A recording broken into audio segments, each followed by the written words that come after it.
glorious Father of our Lord Jesus Christ, to give you spiritual wisdom and insight, that you may grow in your knowledge of God. And I pray that your hearts will be flooded with light, so that you can understand the confident hope he has given to those he called, his holy people, who are his rich and glorious inheritance. Verse number 19. I also pray that you will understand the incredible greatness of God's power for us who believe him. Up to verse 19.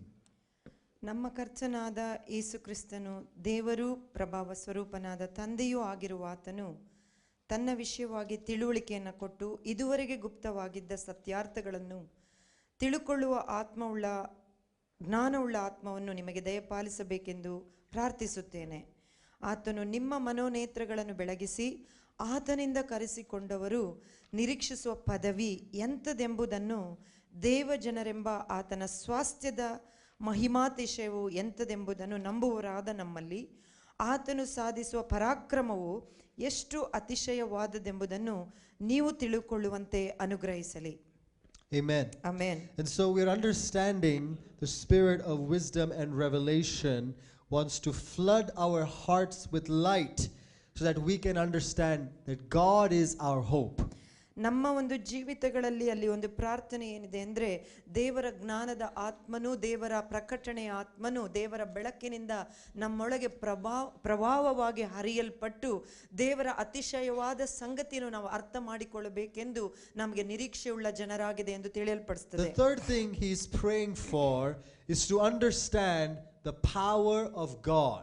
ಆ ಮೂರನೇ ಸಂಗತಿಯನ್ನ ದೇವರು ನಾವು ತಿಳ್ಕೊಳ್ಬೇಕೆಂದು ಬಯಸುವುದೇನೆಂದ್ರೆ, ಆತನು ಸಾಧಿಸುವ ಪರಾಕ್ರಮ. Hallelujah. Hallelujah. We don't just need to know, to have knowledge. ಬರೀ ನಾವು ತಿಳ್ಕೊಳ್ಬೇಕು ಅಂತ ಆ ಜ್ಞಾನವನ್ನು ಹೊಂದಿಕೊಳ್ಳುವುದು ಅಷ್ಟೇ ಅಲ್ಲ, but we must have an experience Amen. with the power of God. ಆ ತಿಳ್ಕೊಳ್ಳೋದ್ರ ಜೊತೆಯಲ್ಲಿ ದೇವರ ಪರಾಕ್ರಮದ ಬಲದ ಅನುಭವಸ್ಥರು ನಾವು ಆಗಿರಬೇಕೆಂದು. Hallelujah. Hallelujah. How many of you believe that is important? ಅದು ಮುಖ್ಯವಾಗಿದೆ ಎಂದು ಎಷ್ಟು ಜನ ನಂಬುತ್ತೀರಿ? And when we pray and seek after the Spirit of God, ನಾವು ಪ್ರಾರ್ಥನೆ ಮಾಡಿ ಸತತವಾಗಿ ಕರ್ತನನ್ನ ಪ್ರಾರ್ಥನೆಯಲ್ಲಿ ಹುಡುಕುವಾಗ he will reveal these things to us in a deeper way. ಆತನು ಆಳವಾಗಿ ಈ ವಿಷಯಗಳನ್ನು ಒಂದೊಂದಾಗಿ ನಮಗೆ ಪ್ರಕಟಿಸುತ್ತಾನೆ. But what must we first do? ಆದ್ರೆ ನಾವು ಮೊಟ್ಟ ಮೊದಲನೇದಾಗಿ ಏನ್ ಮಾಡಬೇಕು? You know, in the Bible, in the kingdom of God, great mysteries and great treasures are hidden in one thing called asking. ಮತ್ತು ದೇವರ ಎಲ್ಲಾ ರಹಸ್ಯವಾದಂತ ದೊಡ್ಡ ದೊಡ್ಡ ನಿಗೂಢ ಸಂಗತಿಗಳು ಒಂದು ವಿಷಯದಲ್ಲಿ ಅಡಗಿಕೊಂಡಿದೆ, ನಾವು ಅದನ್ನು ಕೇಳಿಕೊಳ್ಳಬೇಕು. And we must not stop asking. ನಾವು ಕರ್ತನನ್ನ ಸತತವಾಗಿ ಕೇಳುವುದನ್ನ ನಿಲ್ಲಿಸಲೇಬಾರದು. When the woman came to Jesus to pray for her daughter, what did Jesus say? ಮತ್ತು ಯೇಸು ಸ್ವಾಮಿಯ ಬಳಿಯಲ್ಲಿ ಆ ಸ್ತ್ರೀಯು ತನ್ನ ಮಗಳಿಗೋಸ್ಕರ ಪ್ರಾರ್ಥನೆ ಮಾಡಿ ಗುಣಪಡಿಸು ಎಂದು ಕೇಳಲಿಕ್ಕೆ ಬಂದಾಗ ಯೇಸು ಸ್ವಾಮಿ ಏನ್ ಹೇಳಿದ? At first he resisted her. ಮೊದಲನೇದಾಗಿ ಆಕೆಯನ್ನು ನಿರಾಕರಿಸಿದ. He even called her a dog. ಮತ್ತು ಆಕೆಯನ್ನು ನೋಡಿ ಒಂದು ನಾಯಿಗೆ ಸಮಾನ ಎಂದು ಹೇಳಿಬಿಟ್ಟ. In Israeli culture, to call someone a dog is very, very low, unclean thing. ಆ ಇಸ್ರಾಯೇಲ್ ಸಂಸ್ಕೃತಿಯಲ್ಲಿ ಯಾರನ್ನಾದ್ರೂ ಒಂದು ನಾಯಿ ತರ ಎಂಬುದಾಗಿ ಗುರುತಿಸಿಬಿಟ್ರೆ ಅದೊಂದು ಬಹಳ ಶ್ಲೋಕ ತರುವಂತ ವಿಷಯವಾಗಿದೆ. But she was not moved by her external circumstances. ಆದ್ರೆ ಆಕೆ ಆ ರೀತಿಯಾಗಿ ಸುತ್ತುವರೆದ ಮಾತುಗಳು ಈ ರೀತಿಯಾಗಿ ಬಂತಲ್ಲ ಎಂದು ಅದರಿಂದ ಆಕೆ ಕದಲಿಲ್ಲ. She kept asking Jesus. ಆದ್ರೆ ಆಕೆ ಸತತವಾಗಿ ಯೇಸುವನ್ನ ಬೇಡಿಕೊಳ್ಳುತ್ತಾಳೆ. Hallelujah. Hallelujah. The secret to our breakthrough in our ministry is that we never stop asking Jesus. ನಮ್ಮ ಸೇವೆಗಳಲ್ಲಿ ನಾವು ಹೊಂದಿಕೊಳ್ಳಬೇಕಾದಂತ ಅತಿ ಪರಾಕ್ರಮ ಸಂಗತಿಗಳು ಬಿಡುಗಡೆ ಆಗಬೇಕಾದ್ರೆ ಸತತವಾಗಿ ಕರ್ತನನ್ನ ಕೇಳಿಕೊಂಡಿರುವುದು. Hallelujah. Hallelujah. We never stop. ನಾವು ಅದನ್ನ ನಿಲ್ಲಿಸುವುದಿಲ್ಲ. We never stop. ನಾವು ನಿಲ್ಲಿಸುವುದೇ ಇಲ್ಲ. Until we receive, we will ask. ನಾವು ಅದನ್ನು ಹೊಂದಿಕೊಳ್ಳುವವರೆಗೂ ನಾವು ಕೇಳುತ್ತಲೇ ಇರುತ್ತೇವೆ. Until we see the victory, we will press ಆ on. ಒಂದು ವಿಷಯದಲ್ಲಿ ಬಿಡುಗಡೆಯು ಜಯವು ಬರುವವರೆಗೂ ನಾವು ಕರ್ತನನ್ನು ಅಟ್ಟಿಕೊಂಡೇ ಇರ್ತೇವೆ. Until we see the throne of Jesus exalted, we will not stop ಆ worshiping. ಒಂದು ವಿಷಯದ ಕುರಿತಾಗಿ ಕರ್ತನ ಸಿಂಹಾಸನವು ಎತ್ತಲ್ಪಡುವವರೆಗೂ ಆ ವಿಷಯವನ್ನ ನಾವು ಬೇಡಿಕೊಂಡೇ But ಇರುತ್ತೇವೆ. in this hour, ಈ ಒಂದು ಸಮಯದಲ್ಲಿ, in this time that we are living in, ನಾವು ಈಗ ಜೀವಿಸುವಂತ ಈ ಸಮಯ ಕಾಲ ಕಾಲಮಾನಗಳಲ್ಲಿ the Lord has his eye upon the nation of India. ದೇವರು ನಮ್ಮ ಭಾರತ ದೇಶ ಮೇಲೆ ತನ್ನ ದೃಷ್ಟಿಯನ್ನು ಇಟ್ಟಿದ್ದಾನೆ. Hallelujah. Hallelujah. He has his eye upon you. ನಿಮ್ಮ ಮೇಲೆ ತನ್ನ ದೃಷ್ಟಿಯನ್ನು ಇಟ್ಟಿದ್ದಾನೆ. For so many years, ಅನೇಕ ವರ್ಷಗಳು we have been a nation that has received missionaries. ಮತ್ತು ಅನೇಕ ಸಾರ್ತಿ ನಾವು ಬೇರೆ ಸೇವಕರುಗಳು ನಮ್ಮ ದೇಶಕ್ಕೆ ಬರಬೇಕೆಂದು ಎದುರು ನೋಡಿದೆವು. We have received prophets. ನಾವು ಪ್ರವಾದಿಗಳು ಬೇರೆ ದೇಶದಿಂದ ಬರಬೇಕೆಂದು ಎದುರು We have ನೋಡಿದೆವು. received evangelists. ಆ ಸುವಾರ್ತಿಕರು ಬೇರೆ ಕಡೆಯಿಂದ ಬರಬೇಕೆಂದು But now ನೋಡಿದೆವು. is the time ಈಗ ಬರುವಂತ ಸಮಯ where the Lord will raise up a new generation in India, ನಮ್ಮ ದೇಶದಲ್ಲಿ ತನ್ನ ಹೊಸ ಜನಾಂಗವನ್ನು ದೇವರು ಎಬ್ಬಿಸ್ತಾ ಇದ್ದಾನೆ. where prophets will rise up, ಈಗ ಪ್ರವಾದಿಗಳು ಇಲ್ಲಿ ಹೇಳ್ತಾ ಇದ್ದಾರೆ, apostles will rise up, ಅಪೊಸ್ತಲರುಗಳು ಎದ್ದೇಳ್ತಾ ಇದ್ದಾರೆ, teachers will rise ಆ up, ದೇವರ ಬೋಧಕರುಗಳು ಎದ್ದೇಳ್ತಾ ಇದ್ದಾರೆ, evangelists will rise up, ಸುವಾರ್ತಿಕರುಗಳು ಎದ್ದೇಳ್ತಿದ್ದಾರೆ, men and women of intercession will rise ಆ up. ದೇವರ ಸ್ತ್ರೀ ಪುರುಷರು ಪ್ರಾರ್ಥನೆ ಮಾಡುವ ಸೈನ್ಯವಾಗಿ ಹೇಳ್ತಾ It is ಇದ್ದೇವೆ. our time. ಈ ಒಂದು ಸಮಯದಲ್ಲಿ The time has come. ಆ ಒಂದು ಸಮಯ ಬಂದು ಬಿಟ್ಟಿದೆ. But what must we do? ನಾವೇನು ಮಾಡಬೇಕು? Well, the first thing, ಮೊದಲನೇದಾಗಿ we need to get out of the way. ನಾವು ಆ ಮಾರ್ಗವನ್ನ ಬಿಟ್ಟು ಸರಿಕೊಳ್ಳಬೇಕು. God, this is how we did this for so many years. ನಾವು ಇಷ್ಟು ವರ್ಷಗಳ ಈ ರೀತಿಯಾಗಿ ಮಾಡಿದ್ದೆವು. We need to say, God, show me the new way. ಓ ದೇವರೇ, ನೀವು ಹೊಸ ಮಾರ್ಗವನ್ನು ತೋರಿಸಿ ಎಂದು. When young people are rising up in our churches, ನಮ್ಮ ಸಭೆಗಳಲ್ಲಿ ಯೌವನ ಪ್ರಾಯದ ಮಕ್ಕಳು ಏಳುವಾಗ we cannot oppress them. ಅವರನ್ನು ನಾವು ಅದಿಮಿಟ್ಟುಕೊಳ್ಳಕ್ಕೆ ಆಗೋದಿಲ್ಲ. We have to make way for them. ನಾವು ಸರಿಯಬೇಕು, ಅವರಿಗೆ ಸ್ಥಳ ಮಾಡಬೇಕು. We cannot be jealous of them. ಓ ಅವರನ್ನು ನೋಡಿ ಹೊಟ್ಟೆ ಕಿಚ್ಚು We ಪಟ್ಟುಕೊಳ್ಳುವ cannot ಸಮಯ ಅಲ್ಲ. we cannot be insecure of them. ಅವರನ್ನ ನೋಡಿ ನಾವು ಭಯ ಪಟ್ಟುಕೊಳ್ಳುವ ಸಮಯ ಅಲ್ಲ. I hope they preach better than us. ಅವರು ನಮಗಿಂತ ಚೆನ್ನಾಗಿ ಪ್ರಸಂಗ ಮಾಡಲಿ ಎಂದು ಬಯಸಬೇಕು. I hope they prophesy better than ಅವರು us. ನಮಗಿಂತ ಚೆನ್ನಾಗಿ ಪ್ರವಾದಿಸಬೇಕೆಂದು ನಾವು Because the ಬಯಸಬೇಕು. latter will be greater than the former, says the word of ಯಾಕಂದ್ರೆ ಈಗ God. ಇನ್ನು ಮುಂದೆ ಬರುವಂತ ದಿನಗಳು ಹಿಂದೆ ಹೋದ ದಿನಗಳಿಗಿಂತ ಬಹಳ ಬಲವಾಗಿವೆ. And the Bible says, Bible ನಲ್ಲಿ ಹೇಳ್ತದೆ, new wine ನೀವು ಹೊಸ ದ್ರಾಕ್ಷರಸ will be poured into new wine ಆ ಹೊಸ skins. ದ್ರಾಕ್ಷರಸ ಒಂದು ಬುದ್ದಲಿಯಲ್ಲಿ ಹೊಸ ದ್ರಾಕ್ಷರವೇ ಸುರಿಸಬೇಕು. So when God is getting the new wine skins ready, ದೇವರು ಆ ಹೊಸ ಬುದ್ದಲಿಯನ್ನು ಸಿದ್ಧ ಮಾಡುವಾಗ let us not discard the new wine ಆ ಹೊಸ skins, ಬುದ್ದಲಿಯನ್ನು ನಾವು ತೆಗೆದು ಹಾಕುವುದು ಬೇಡ ಪ್ರಿಯರೇ. but let us guard our young men and women. ನಮ್ಮ ಯೌವನ ಸ್ತ್ರೀಯರನ್ನು ಪುರುಷರನ್ನು ನಾವು ರಕ್ಷಿಸಬೇಕು. Let us protect our young men and women. ನಮ್ಮ ಯೌವನ ಜನಾಂಗವನ್ನ ನಾವು ಪ್ರೊಟೆಕ್ಷನ್ ಮಾಡಬೇಕು. In our church and city church. ನಮ್ಮ ಸಿಟಿ ಚರ್ಚ್ I ನಲ್ಲಿ. also want to tell you, it's not just our church, but it's also your church. ಅದು ಬರೀ ನಮ್ಮ ಸಭೆ ಅಷ್ಟೇ ಅಲ್ಲ, ನಿಮ್ಮ ಸಭೆ ಸೇವೆಯೂ ಕೂಡ We are ಅದಾಗಿದೆ. here for you. ನಾವಿಲ್ಲಿರುವುದು ನಿಮಗಾಗಿ We ಪ್ರಿಯರೇ. are praying for you. ನಿಮಗಾಗಿ ನಾವು We are ಪ್ರಾರ್ಥಿಸುತ್ತೇವೆ. all one in Christ. ನಾವೆಲ್ಲರೂ ಕ್ರಿಸ್ತನಲ್ಲಿ ಒಂದಾಗಿದ್ದೇವೆ, ಒಂದು Hallelujah. ಕುಟುಂಬವಾಗಿ. We may be Hallelujah. living in different places, ನಾವು ಬೇರೆ ಬೇರೆ ಹಳ್ಳಿಗಳಲ್ಲಿ ಕ್ಷೇತ್ರಗಳಲ್ಲಿ ಇರಬಹುದು, different backgrounds. ಬೇರೆ ಬೇರೆ ಹಿನ್ನೆಲೆಗಳಿಂದ But ಬಂದವರು. the word of God says there is no male or female, caste or creed. We are all one in the Lord ಆ Jesus. ಸತ್ಯವೇದದಲ್ಲಿ ಹೇಳ್ತದೆ, ಅಲ್ಲಿ ಸ್ತ್ರೀ ಆಗಲಿ ಪುರುಷನಾಗಲಿ ಬೇರೆ ಜನಜಾತಿ ಆಗಲಿ ಇಲ್ಲ, ನಾವೆಲ್ಲರೂ ಕ್ರಿಸ್ತನಲ್ಲಿ ಒಂದೇ ಆಗಿದ್ದೇವೆ. And so what must we do now? ನಾವೀಗೇನು ಮಾಡಬೇಕು? We are experiencing the beginning of a revival in the young people in this church. ಮತ್ತು ನಮ್ಮ ಸಭೆಯಲ್ಲಿ ಯೌವನಸ್ಥರ ಮಧ್ಯೆ ಒಂದು ಭಕ್ತಿ ಸಂಜೀವನವನ್ನು ನೋಡ್ತಾ People, ಇದ್ದೇವೆ. young people are desiring to read the word of God and pray. ನಾವು ನೋಡ್ತಾ ಇದ್ದೇವೆ, ಈ ಹೊಸ ಯೌವನ ಪ್ರಾಯದ ಮಕ್ಕಳುಗಳು ದೇವರ ವಾಕ್ಯಕ್ಕಾಗಿ ತವಕಿಸ್ತಾರೆ, ಓದಬೇಕು, Come ತಿಳ್ಕೊಳ್ಬೇಕೆಂದು. to one of our youth meetings and you will see it yourself. ನೀವೊಂದು ನಮ್ಮ ಯೌವನ ಪ್ರಾಯದ ಕೂಟಕ್ಕೆ ಬಂದಿದ್ದು ನೋಡಿದ್ರೆ ನಿಮಗೆ ಗೊತ್ತಾಗ್ತದೆ. This is the fulfillment of the prophecy in Joel. ಆ ಒಂದು ಯೋಬನ ಪುಸ್ತಕದಲ್ಲಿ ಹೇಳಿದ ಪ್ರವಾದನೆಯ ನೆರವೇರುವಿಕೆ ಈ ರೀತಿಯಾಗಿರುವಂತದ್ದು. What is this prophecy? ಆ ಪ್ರವಾದನೆ ಏನು? In the last ಆ days, ಕೊನೆಯ ದಿನಗಳಲ್ಲಿ I will pour out my spirit on all flesh. ಆ ಯೋವೇಲನ ಪುಸ್ತಕದಲ್ಲಿ ಹೇಳುವ ಮಾತು, ನಾನು ಕೊನೆಯ ದಿನಗಳಲ್ಲಿ ನನ್ನ ಆತ್ಮವನ್ನು ಎಲ್ಲಾ ಮನುಷ್ಯರ ಮೇಲೆ Your ಸುರಿಸುವೆನು. sons and daughters will prophesy. ನಿನ್ನ ಯೌವನ ಪ್ರಾಯದ ಮಗನು ಮಗಳು ಅವರು Your ಪ್ರವಾದಿಸುತ್ತಾರೆ. old men will dream dreams. ಆ ಹಿರಿಯರು ಕನಸುಗಳನ್ನು And ಕಾಣುತ್ತಾರೆ. your young men will see visions. ನಿಮ್ಮ ಯೌವನಸ್ಥರು ದರ್ಶನಗಳನ್ನು A ನೋಡುತ್ತಾರೆ. lot of times when we read the word of God, ನಾವು ಅನೇಕ ಸಾರ್ತಿ ದೇವರ ವಾಕ್ಯಗಳನ್ನು ಓದುವಾಗ we think everything God is going to do. ನಾವಂತೇವೆ ಎಲ್ಲಾನು ದೇವರೇ ಮಾಡ್ತಾನೆ But ಎಂದು. when the promises of ಆ God, ದೇವರ ವಾಗ್ದಾನಗಳು ನಮಗಿರುವಾಗ only 10% are dependent on God alone. ಆ ದೇವರ ವಾಗ್ದಾನಗಳಲ್ಲಿ 10% ಜನರು ಮಾತ್ರ ಆ ವಾಗ್ದಾನದ ಮೇಲೆ ಆತುಕೊಂಡು ಅದನ್ನು ಎದುರು ನೋಡ್ತಾರೆ. No, only 10% God will do it by himself. ಮತ್ತು 10 ಅಂಶ ಮಾತ್ರ ದೇವರು ಮಾಡುವಂತದ್ದು.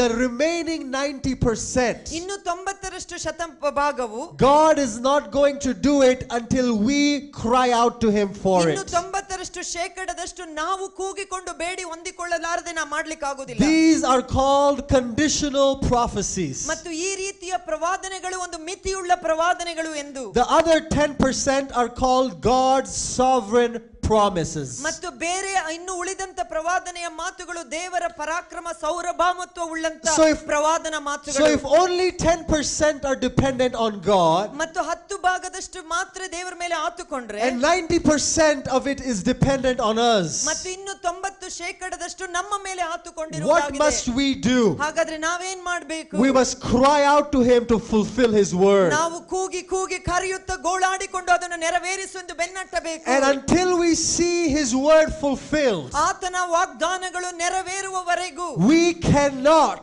stop asking him. ನಾವು ನಿಲ್ಲಿಸಲಿಕ್ಕೆ ಆಗುದಿಲ್ಲ. ದೇವರು ಮಾಡುತ್ತಾನೆ ಬಿಡುವೆಂದು ಹೇಳಲಿಕ್ಕೆ ಆಗುದಿಲ್ಲ. How many of you believe that this ಎಷ್ಟು morning? ಜನರು ನಂಬುತ್ತೀರಿ? That we need to ask him. ನಾವು ಸತತವಾಗಿ This ಕೇಳಿಕೊಂಡಿರಬೇಕು. is the beginning of what God is going to do in our state. ನಮ್ಮ ರಾಜ್ಯದಲ್ಲಿ ದೇವರು ಇದನ್ನು ಆರಂಭಿಸಿದ್ದಾನೆ, ತಾನೇನು ಮಾಡಬೇಕೆಂದಿದ್ದಾನೋ. When in 2024, ಈ ಒಂದು 2024 ನಾವು ಮುಗಿಸುವಾಗ the Lord revealed to me ದೇವರು ನನಗೆ that the ಪ್ರಕಟಿಸಿದನು, next 20 years in India ಇನ್ನು 20 ವರ್ಷಗಳು ನಮ್ಮ ದೇಶದಲ್ಲಿ will be 2 decades of intensely training and running for God. ಮತ್ತು ಈ 21 ದಶಕಗಳಲ್ಲಿ ಒಂದು ಕರ್ತನಿಗೋಸ್ಕರ ಬಲವಾದ ಸೈನ್ಯವು ಓಡಿಯುವಂತದ್ದು, ಆತನು ಹೇಳಿದ್ದನ್ನು ಮಾಡುವಂತದ್ದು, Setting ourselves apart ನಮ್ಮನ್ನ ಆತನಿಗಾಗಿ to be a ಬೇರ್ಪಡಿಸಿಕೊಳ್ಳುವುದು, mighty army for the living God. ಕರ್ತನಿಗೋಸ್ಕರ ಬಲವಾದ ಸೈನ್ಯವಾಗಿ ಎದ್ದು ಮಾಡುವುದು. How many of you want to be a part of this ಆ mighty ಒಂದು army of ಬಲವಾದ God? ಸೈನ್ಯದ ಭಾಗ ಎಷ್ಟು ಜನರು ಆಗಲು And ಬಯಸುತ್ತೀರಿ? when you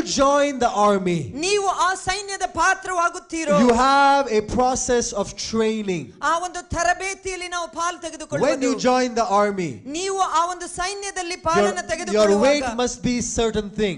ನಿಮ್ಮ ಒಂದು ತೂಕವು ಒಂದು ಮಟ್ಟಕ್ಕಿರಬೇಕು. Your height must be a certain thing. ಇಷ್ಟು ಎತ್ತರದಲ್ಲಿ ನೀವು There ಇರಬೇಕೆಂದಿರುತ್ತದೆ. is physical fitness tests for you. ಅಲ್ಲಿ ದೇಹದಲ್ಲಿ ಈ ರೀತಿಯಾದ ಸಮತೋಲನ ಇರಬೇಕೆಂದು And there is a ಇರುತ್ತದೆ. diet that they follow and a plan that they follow that 90% of India doesn't follow. ಮತ್ತು ಆ 90% ಭಾಗದ ಭಾರತ ದೇಶದ ಜನರು ಭಾರತದ ಸೈನ್ಯದಲ್ಲಿ ಅವರು ಭಾಗವಹಿಸಬೇಕಾದ್ರೆ ಅಲ್ಲಿರುವ ಎಲ್ಲ ನಿಯಮಗಳನ್ನ ನಡೆಸುವುದೇ ಇಲ್ಲ. And this process in the kingdom of ಆದ್ರೆ God ದೇವರ ರಾಜ್ಯದಲ್ಲಿ is called as the process of consecration. ಆ ಕರ್ತನಿಗೋಸ್ಕರ ಬೇರ್ಪಡಿಸಿಕೊಳ್ಳುವುದು ಎಂದು ಹೇಳಲ್ಪಡುತ್ತದೆ. Hallelujah. It's a process of separation. ಅದರ ಅರ್ಥ, ಅದರ ಒಂದು ಸಂಗತಿ ಏನಂದ್ರೆ ಕರ್ತನಿಗಾಗಿ ಬೇರ್ಪಡಿಸುವುದು. In the beginning of last year, the Lord began to deal with my life sternly. ಮತ್ತು ಕಳೆದ ವರ್ಷದ ಆರಂಭದಲ್ಲಿ ದೇವರು ನನ್ನ ಜೊತೆಗೆ ಬಹಳ ಗಂಭೀರವಾಗಿ ವ್ಯವಹರಿಸಿದನು. And when God talks to me, there are times where he talks to me gently, and there's lot of times he talks to me very sternly. ಮತ್ತು ಕೆಲವು ಸಾರ್ತಿ ದೇವರು ಬಹಳ ಮೃದುವಾಗಿ ನನ್ನೊತ್ತಿಗೆ ನಮ್ರತೆಯಿಂದ ನಡಿಕೊಂಡನು, ಕೆಲವು ಸಾರ್ತಿ ದೇವರು ಬಹಳ ಒಂದು ಶಿಕ್ಷಿತನುಳ್ಳಗೆ ಕಠಿಣವಾಗಿ And he ನಡ್ಕೊಂಡಿದ್ದಾನೆ. began to point at things in my life, and he says, I need to get rid of that. ಮತ್ತು ಕೆಲವು ವಿಷಯಗಳನ್ನು ದೇವರು ಬೆರಳಿಟ್ಟು ತೋರಿಸಿ ಈ ವಿಷಯಗಳನ್ನು ಬಿಟ್ಟು ಹೊರಗೆ ಬರಲೇಬೇಕು ಅಂತ He said, you are not your own anymore. ದೇವರು ಹೇಳಿದನು, ನೀನು ನಿನಗೆ ಸಂಬಂಧಪಟ್ಟವನಲ್ಲವೇ ಅಲ್ಲ. You must lose all control and dreams and desires you have for your life. ನೀನು ನಿನ್ನ ಜೀವಿತಕ್ಕೆ ನಿನಗೋಸ್ಕರ ಹೊಂದಿಕೊಳ್ಳುವ ಆಶೆ ಬಯಕೆಗಳನ್ನೆಲ್ಲ ತೊರೆದು ಬಿಟ್ಟು ನನ್ನ ಹಿಂಬಾಲಿಸು. So I said, okay, God. ನಾನು ಹೇಳಿದೆ, ಸರಿ ಕರ್ತನೇ. I will simply say yes. ಹೌದು ಸ್ವಾಮಿ ಎಂಬುದಾಗಿ I ಸುಮ್ಮನೆ ಹೇಳ್ತಾ will ಇದ್ದೆ. do what you tell me to O, do. ನೀನ್ ಏನ್ ಹೇಳ್ತೀಯೋ ಅದನ್ನ ನಾನು ಮಾಡ್ತೇನೆ ಎಂದು ಹೇಳ್ತಾ I will ಇದ್ದೆ. say what you want me to say. ನೀನ್ ಏನು ಹೇಳಿದ್ಯೋ ಅದನ್ನು ಮಾಡ್ತೇನೆ ಎಂದು ಹೇಳ್ತಾ The ಇದ್ದೆ. beginning of this year, ಈ ವರ್ಷದ the ಆರಂಭದಲ್ಲಿ Lord said, this is the year of consecration. ದೇವರು ನನಗೆ ಹೇಳಿದನು, ಈ ವರ್ಷವು ನಿನ್ನನ್ನು ಪರಿಪೂರ್ಣವಾಗಿ ಬೇರ್ಪಡಿಸಿಕೊಳ್ಳುವ ವರ್ಷ. And there are many things that the Lord told me I cannot do. ಮತ್ತು ಅನೇಕ ಸಂಗತಿಗಳನ್ನು ದೇವರು ಹೇಳಿದ್ದನ್ನು ನನಗೆ ಮಾಡ್ಲಿಕ್ಕೆ ಆಗುದಿಲ್ಲ.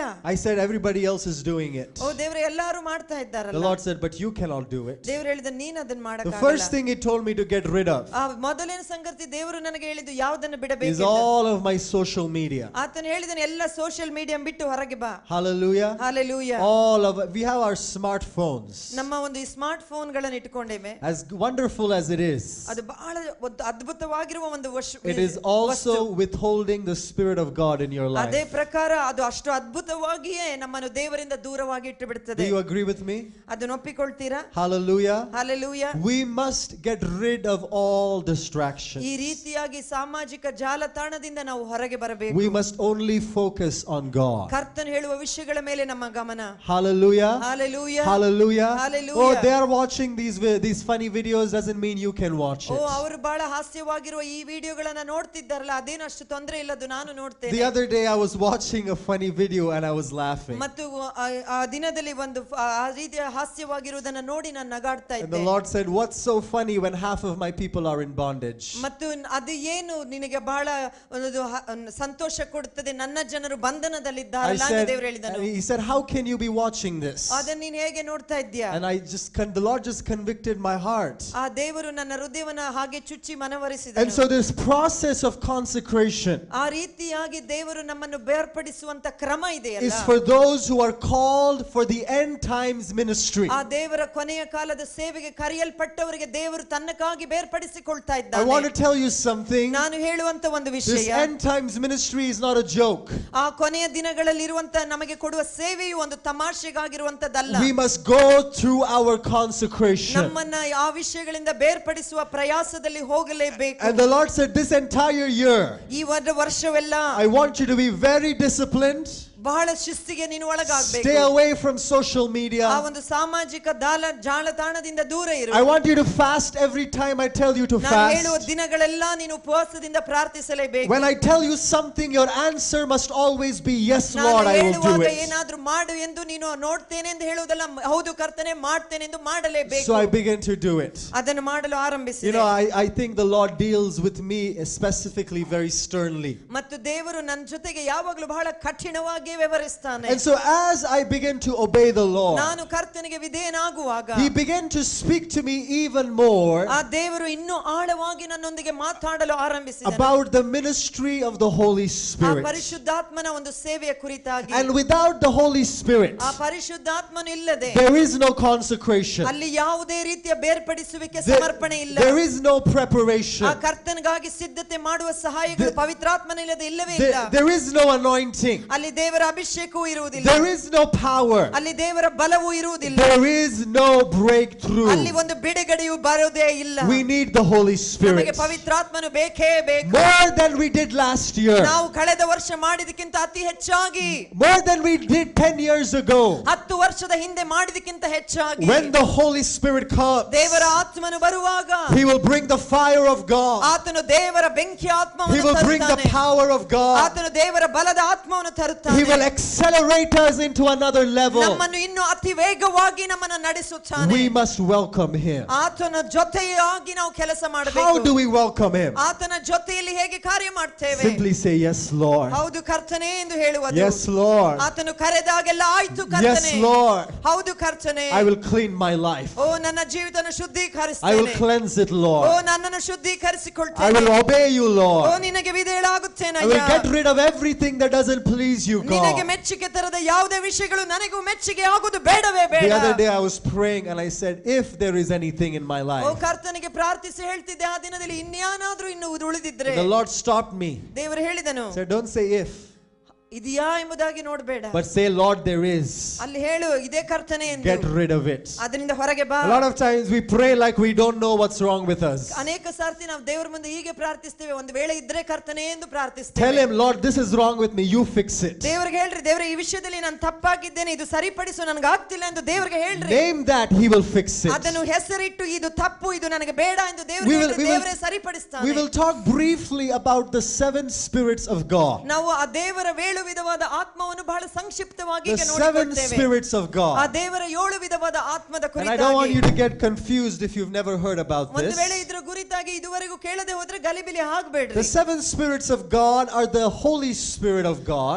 ದೇವರ 7 ವಿಧವಾದ ಆತ್ಮ ದೇವರ ಆತ್ಮನ And the ಕುರಿತಾಗಿ. Holy Spirit has 7 distinct manifestations that we need in these end times. ಈ ಒಂದು ಕೊನೆಯ ಸಮಯ ದಿನಗಳಲ್ಲಿ ನಮಗೆ ಬೇಕಾದಂತ ದೇವರ 7 ವಿಧವಾದ ಆತ್ಮನ ಕಾರ್ಯಗಳನ್ನು ದೇವರು ಪ್ರಕಟಿಸುವುದು. In the book of Revelation, ಆ ಪ್ರಕಟಣೆಯ ಪುಸ್ತಕದಲ್ಲಿ we see the number 7 a lot of times. ಮತ್ತು ಅನೇಕ ಸಾರ್ತಿ ನಾವು 7 ಸಂಖ್ಯೆಯನ್ನ ಬಹಳ ನೋಡುತ್ತೇವೆ. The 7 spirits of ಆ God, ದೇವರ 7 ವಿಧವಾದ ಆತ್ಮನ ಕುರಿತಾಗಿ, which are also called as the 7 lampstands before the throne of God. ಆ ದೇವರ ಸಿಂಹಾಸನದ ಮುಂದೆ ನೇಮಿಸಲ್ಪಟ್ಟ ದೀಪದ ಸ್ತಂಭದ ಕುರಿತಾಗಿಯೂ Now ನೋಡುತ್ತೇವೆ. a lampstand gives light, ಮತ್ತು ಆ ದೀಪ ಸ್ತಂಭದಲ್ಲಿ ಒಂದು ಬೆಳಕು ಹೊರ ಚುಮ್ಮುತ್ತದೆ. and the 7 spirits of God are meant to give you light in your church and in your ನಮ್ಮ ministry. ಸಭೆಗಳಲ್ಲಿ ನಮ್ಮ ಸೇವೆಗಳಲ್ಲಿ ದೇವರು 7 ಆತ್ಮವು ಕೂಡ ನಮಗೆ ಬೆಳಕನ್ನ ಕೊಟ್ಟು ಸೇವೆಯನ್ನ ಮಾಡಿಕೊಂಡು ಮುಂದೆ ಹೋಗಲು ಸಹಾಯ ಮಾಡುತ್ತದೆ. I want you to think of a lampstand. ಆ ದೇವರ ದೀಪ ಸ್ತಂಭದ ಕುರಿತಾಗಿ There's ಯೋಚಿಸಿ. 7 flames. ಅಲ್ಲಿ ಒಂದು 7 ದೀವಟಿಗೆಗಳು ಇವೆ. If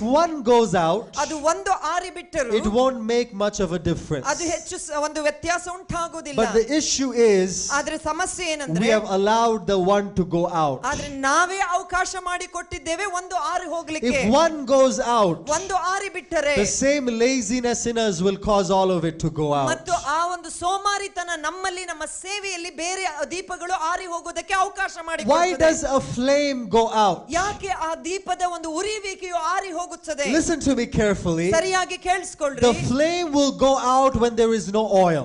ಅಲ್ಲಿ ಯಾಕೆ ಅದು ಆರಿ ಹೋಗ್ತದೆ ಅಂದ್ರೆ ಅಲ್ಲಿ ಒಂದು ದೀಪದಲ್ಲಿ ಎಣ್ಣೆ ಇಲ್ಲದೆ ಹೋದ್ರೆ. Hallelujah. Hallelujah. What is the oil represent? ಆ ಒಂದು ತೈಲ ಯಾವುದನ್ನ The ಸೂಚಿಸುತ್ತದೆ? oil represents your intimacy with ಆ God. ತೈಲವು ನಮ್ಮ ದೇವರ ಜೊತೆ ನಮ್ಮ ಸಂಬಂಧದ ನಿಕಟ ಸಂಬಂಧವನ್ನು ಹೇಳ್ತದೆ. In the parable in which Jesus explained about the virgins waiting for the bridegroom with the oil, ಆ ಕ್ರಿಸ್ತನು ಸಾಮ್ಯದಲ್ಲಿ ಹೇಳುವಾಗ ಅಲ್ಲಿ ಕನ್ಯೆಯರು ತಮ್ಮ ದೀವಟಿಗೆಗಳಲ್ಲಿ ತೈಲವನ್ನು ಸಿದ್ಧ ಮಾಡಿಕೊಂಡು ಹೇಗೆ ದೀಪದೊಂದಿಗೆ ರೆಡಿಯಾಗಿದ್ದಾರೆ ಎಂದು ಹೇಳ್ತದೆ. only those who were ready were taken in. ಅವರ ತೈಲವನ್ನು ತುಂಬಿಕೊಂಡು ದೀವಟಿಗೆಗಳನ್ನು ಹಚ್ಚಿಕೊಂಡು ದೇವರಿಗೆ ಕಾಯ್ದವರು ಮಾತ್ರವೇ But ಎತ್ತಿಸಲ್ಪಟ್ಟರು. those who were not ready with oil ಯಾರು ತೈಲವನ್ನು ಹಿಡಿದುಕೊಂಡು ಸಿದ್ಧತೆ were ಮಾಡಿಕೊಳ್ಳಲಿಲ್ಲ not taken in. ಅವರು ಒಳಗೆ ಕರೆಯಲ್ಪಡಲಿಲ್ಲ. So to us, I want to encourage us this ಈ morning. ಒಂದು ಸಮಯದಲ್ಲಿ ನಮ್ಮನ್ನು ನಾವು ಪ್ರೋತ್ಸಾಹಿಸಿಕೊಳ್ಳಬೇಕು. Let us get the oil of our intimacy ready for God. ನಮ್ಮ ಒಂದು ದೀಪಗಳಲ್ಲಿ ದೇವರ ತೈಲವನ್ನು ತುಂಬಿಕೊಂಡು ನಿಕಟವಾದ ಸಂಬಂಧದಲ್ಲಿ ಆತನೊಂದಿಗೆ ಸಿದ್ಧವಾಗಿರಬೇಕು. How do we get intimate with the Lord? ಹೇಗೆ ನಾವು ದೇವರ ನಿಕಟವಾದ ಸಂಬಂಧದಲ್ಲಿ We ಇರ್ತೇವೆ? ask the help of the Holy Spirit. ಪರಿಶುದ್ಧಾತ್ಮನಿಗೆ ಸಹಾಯವನ್ನ ಕೇಳಿರಿ. Somebody told me, they said, Abhishek, it takes Jesus to love Jesus. ಮತ್ತು ಯೇಸುವೇ ನಮಗೆ ಬೇಕು, ಯೇಸುವನ್ನು ನಾವು ಪ್ರೀತಿ ಮಾಡಲು. A lot of times there's so many things that are going on in our life. ನಮ್ಮ ಜೀವಿತದಲ್ಲಿ ನಡೆಯುವ ಅನೇಕ ಸಂಗತಿಗಳ ಮಧ್ಯದಲ್ಲಿ We lose our love for God. ನಾವು ನಮ್ಮ ಕರ್ತನಿಗಾಗಿ ಪ್ರೀತಿಯನ್ನು ಕಳೆದುಕೊಳ್ಳು ಬಿಡುವ ಸಂಭವಗಳು But ಇರುತ್ತವೆ. if we cry out to Him, ನಾವು ಕರ್ತನಿಗೆ ಬೇಡಿಕೊಳ್ಳೋಣ. say, Lord, meet me again, ಓ ದೇವರೇ ಯೇಸುವೆ ನನ್ನನ್ನು ಮತ್ತೆ He ಭೇಟಿಯಾಗಯ್ಯ. will come and light you on fire again. ಆತನು ತಿರುಗಿ ಬಂದು ನಿಮ್ಮನ್ನು ಭೇಟಿಯಾಗಿ ಆತನ ಬೆಂಕಿಯನ್ನು ಹತ್ತಿ ಉರಿಸಲಿ. So you're never too hopeless. ಓ ನಾವು ಯಾವುದೇ ನಿರೀಕ್ಷೆ ಇಲ್ಲದವರು ಆಗ್ಲಿಕ್ಕೆ ಸಾಧ್ಯವೇ ಇಲ್ಲ. All you have to do is ನಾವು ask Him. ಮಾಡಬೇಕಾದ ಒಂದೇ ಒಂದು ಸಂಗತಿ ದೇವರನ್ನು ಕೇಳಿಕೊಂಡೇ All ಇರಬೇಕು. you have to do is ask Him. ನಾವು ಮಾಡುತ್ತಿರಬೇಕಾದ ಒಂದೇ ಒಂದು ಸಂಗತಿ ಕರ್ತನನ್ನು So ಕೇಳಿಕೊಂಡಿರುವುದು. the 7 lampstands ಆ ಒಂದು 7 ಒಂದು ದೀಪ ಸ್ತಂಭಗಳು represent the 7 spirits of God. ಆ ದೇವರ 7 ಆತ್ಮಗಳನ್ನು So ಸೂಚಿಸುತ್ತದೆ. I'll talk to you briefly about what are these 7 ಈ spirits. 7 ಆತ್ಮಗಳು ಏನೆಂದು ಸಂಕ್ಷಿಪ್ತವಾಗಿ There's ಹೇಳ್ತೇನೆ. another 7 in the in the book of ಆ Revelation. ಪ್ರಕಟಣೆಯಲ್ಲಿ 7 ಎನ್ನುವಂತ ಹೇಳ ಸಂಗತಿಗೆ The 7 stars. ಆ 7 ನಕ್ಷತ್ರಗಳು, The 7 stars. 7 You ನಕ್ಷತ್ರಗಳು. will see this throughout the book of Revelation. ಆ ಒಂದು ಪ್ರಕಟಣೆ ಪುಸ್ತಕದಲ್ಲಿ ಇದನ್ನು The ನೋಡಿಕೊಂಡಿರ್ತೇವೆ. 7 stars resemble the 7 churches. ಆ 7 ನಕ್ಷತ್ರಗಳು 7 ಸಭೆಯನ್ನ ಸೂಚಿಸುತ್ತದೆ. And the Bible says ಆ ಸತ್ಯವೇದದಲ್ಲಿ ಹೇಳುವುದು, He holds the 7 spirits in His hand, ಆತನು ತನ್ನ ಕೈಯಲ್ಲಿ 7 ಆತ್ಮಗಳನ್ನು and He ಹಿಡಿದುಕೊಂಡವನಾಗಿ holds the 7 churches, the 7 stars in His hand. ಮತ್ತು ಇನ್ನೊಂದು ಕೈಯಲ್ಲಿ ಆತನು 7 ಸಭೆಗಳನ್ನು 7 ನಕ್ಷತ್ರಗಳನ್ನು And in ಹಿಡಿದುಕೊಂಡು the book of Isaiah, ಆ ಯೆಶಾಯನ ಪುಸ್ತಕದಲ್ಲಿ He says He has carved you on the palm of His hand. ಆತನ ವಾಕ್ಯದಲ್ಲಿ ಯೆಶಾಯ 49 ಹೇಳ್ತದೆ, ಆತನ ಅಂಗೈಯಲ್ಲಿ ನಮ್ಮನ್ನ So He ಚಿತ್ರಿಸಿಕೊಂಡಿದ್ದಾನೆ. holds His spirit, ಆತನ ಆತ್ಮವನ್ನ ಹಿಡಿಕೊಂಡು He holds His church, ಆತನ ಸಭೆಯನ್ನ and ಹಿಡಿಕೊಂಡು He holds you ಆತನು ನಿಮ್ಮನ್ನು ಹಿಡಿಕೊಂಡು all together in His hand. ಆತನು ಎಲ್ಲವನ್ನ ಆತನ ಕೈಯಲ್ಲಿ What ಇಟ್ಕೊಂಡಿದ್ದಾನೆ. does this mean? ಅದರ ಅರ್ಥ ಏನು It ಪ್ರಿಯರೇ? means that the church, ಅದು ಒಂದು ಸಭೆ ಎಂದು ಅರ್ಥ. it means that you, ಅದು ನೀವು ಪ್ರಿಯರೇ. and it means that the 7 spirits of God, ಅದು ದೇವರ 7 ಆತ್ಮಗಳು. we are called to be together before the Lord. ನಾವು ಈ ಎಲ್ಲಾ ಒಂದು ವಿಷಯಗಳಲ್ಲಿ ಒಟ್ಟಾಗಿ ಕ್ರಿಸ್ತನ ದೇವರ ಹಸ್ತದಲ್ಲಿರಬೇಕು. Only if we are together ನಾವು ಒಟ್ಟಾಗಿ ಆತನ ಹಸ್ತದಲ್ಲಿ ಇರುವುದಾದರೆ will we see the power of the Spirit of ಆ God. ದೇವರ ಬಲದ ಆತ್ಮನನ್ನು ನಾವು ನೋಡುತ್ತೇವೆ. Somebody saying amen. Amen. Only if we are together ನಾವು ಆ ರೀತಿಯಾಗಿ ಒಟ್ಟಾಗಿ ಇರುವುದಾದರೆ will we see the power of the Spirit of ನಾವು God. ದೇವರ ಆತ್ಮನನ್ನ ಬಲವನ್ನು ನಾವು There ನೋಡುತ್ತೇವೆ. are many people today, ಅನೇಕ ಜನರು ಈ ದಿನಗಳಲ್ಲಿ many so-called false ministers of ಆ God, ತಪ್ಪಾದ ಸೇವೆಯನ್ನು ಮಾಡಿಕೊಂಡು ಸೇವಕರು ಎಂದು ಕರೆಯುವವರು more concerned about ministry than they are concerned about God. ಅವರು ದೇವರನ್ನ ಕುರಿತಾಗಿ ಯೋಚಿಸುವುದಕ್ಕಿಂತ ಹೆಚ್ಚಾಗಿ ನಮ್ಮ ಸೇವೆಯ ಹಿರಿಮೆಯ ಕುರಿತಾಗಿ ನಾವು ಯೋಚನೆ ಮಾಡ್ತೇವೆ. Hallelujah. Hallelujah. They're more concerned about their fame and their popularity. ಅವರು ತಮ್ಮ ಹೆಸರನ್ನು ಹೇಗೆ ಹೆಸರುವಾಸಿ ಮಾಡಬೇಕು, ಹೇಗೆ ಮೇಲೆ ಬರಬೇಕು ಎನ್ನುವುದರ ಕುರಿತಾಗಿ But they ಯೋಚನೆ. don't have the fear of the Lord in them. ಆದ್ರೆ ದೇವರ ಭಯಭಕ್ತಿ ಅಲ್ಲಿ ಇಲ್ಲವೇ ಇಲ್ಲ. What does this mean? ಇದರ ಅರ್ಥ ಏನು? This means that the spirit of the fear of the Lord is not in their ಆ life. ದೇವರ ಭಯದ ಆತ್ಮನು, ಕರ್ತನಿಗೆ ಭಯಪಡುವ ಆತ್ಮನು ನಮ್ಮೊಳಗೆ ಇಲ್ಲ ಎಂದು But ಅರ್ಥ. we must be careful. ಅದರಲ್ಲಿ ನಾವು ಎಚ್ಚರ ವಹಿಸಬೇಕು. We can also become like them. ಅಲ್ಲಿ ಕೂಡ ನಾವು ಸರಿಪಡಿಸಲು. But God is calling us to be nameless and faceless. ಮತ್ತು ದೇವರು ನಮ್ಮನ್ನು ಯಾವುದೇ ಹೆಸರುವಾಸಿಯಾಗಲಿ ನಮ್ಮ ಹೆಸರನ್ನು ಪ್ರಸಿದ್ಧಪಡಿಸಿಕೊಳ್ಳುವುದಕ್ಕಾಗಲಿ ನೋಡಬೇಡಿರಿ He's ಎಂದು. calling us to be unknown. ಮತ್ತು ದೇವರು ಹೇಳುತ್ತಾನೆ, ನಿನ್ನ ಹೆಸರನ್ನು ಹೆಸರುವಾಸಿ ಮಾಡಿಕೊಳ್ಳಬೇಡ. We may be unknown by men, ಆ ಜನರು ನಮ್ಮನ್ನು ಗುರುತಿಸದೇ ಇರಬಹುದು, but we are known by the Spirit of the living ಆದ್ರೆ God. ನಾವು ಕರ್ತನ ಆತ್ಮನಿಂದ ಗುರುತಿಸಲ್ಪಡುವವರು. We may be unknown in many circles. ಓ, ನಾವು ಅನೇಕ ಜನರು ನಮ್ಮನ್ನು ಗುರುತಿಸದೇ ಇರಬಹುದು. Oh, but when I pray, the presence of God comes down. ಆದ್ರೆ ನಾವು ಪ್ರಾರ್ಥಿಸುವಾಗ ದೇವರ ಆತ್ಮನು ಬರಬೇಕು. Oh, I may be unknown by so many people. ಅನೇಕ ಜನರು ನಾನು ಯಾರೆಂದು ನನ್ನ ಬಗ್ಗೆ ಗೊತ್ತೇ ಇಲ್ಲ, ಅದು ಪರವಾಗಿಲ್ಲ. But when I read His Word, I receive the revelations of the Spirit ಆದ್ರೆ of ನಾವು God. ಆತನ ವಾಕ್ಯವನ್ನು ಓದುವಾಗ ಆತನ ಇನ್ಸೈಟ್ಗಳು ನಮಗೆ In ಗೊತ್ತಾಗ್ತದೆ. these times, ಈ ಒಂದು He's ಸಮಯದಲ್ಲಿ looking for such people ಆತನು ಅಂಥ ಜನರನ್ನ ಎದುರು who are ನೋಡ್ತಿದ್ದಾನೆ. unknown by the world. ಓ, ಈ ಲೋಕವು ಗುರುತಿಸುವುದು ಬೇಡ ಎಂದು But the ಬಯಸುವವರು. 24 elders and the hosts of angels, they know your name. ಆದ್ರೆ ಆ 24 ಹಿರಿಯರು ಮತ್ತು ದೇವರ ದೂತರುಗಳು ನೀವು ಯಾರೆಂದು ಗುರುತಿಸುತ್ತಾರೆ.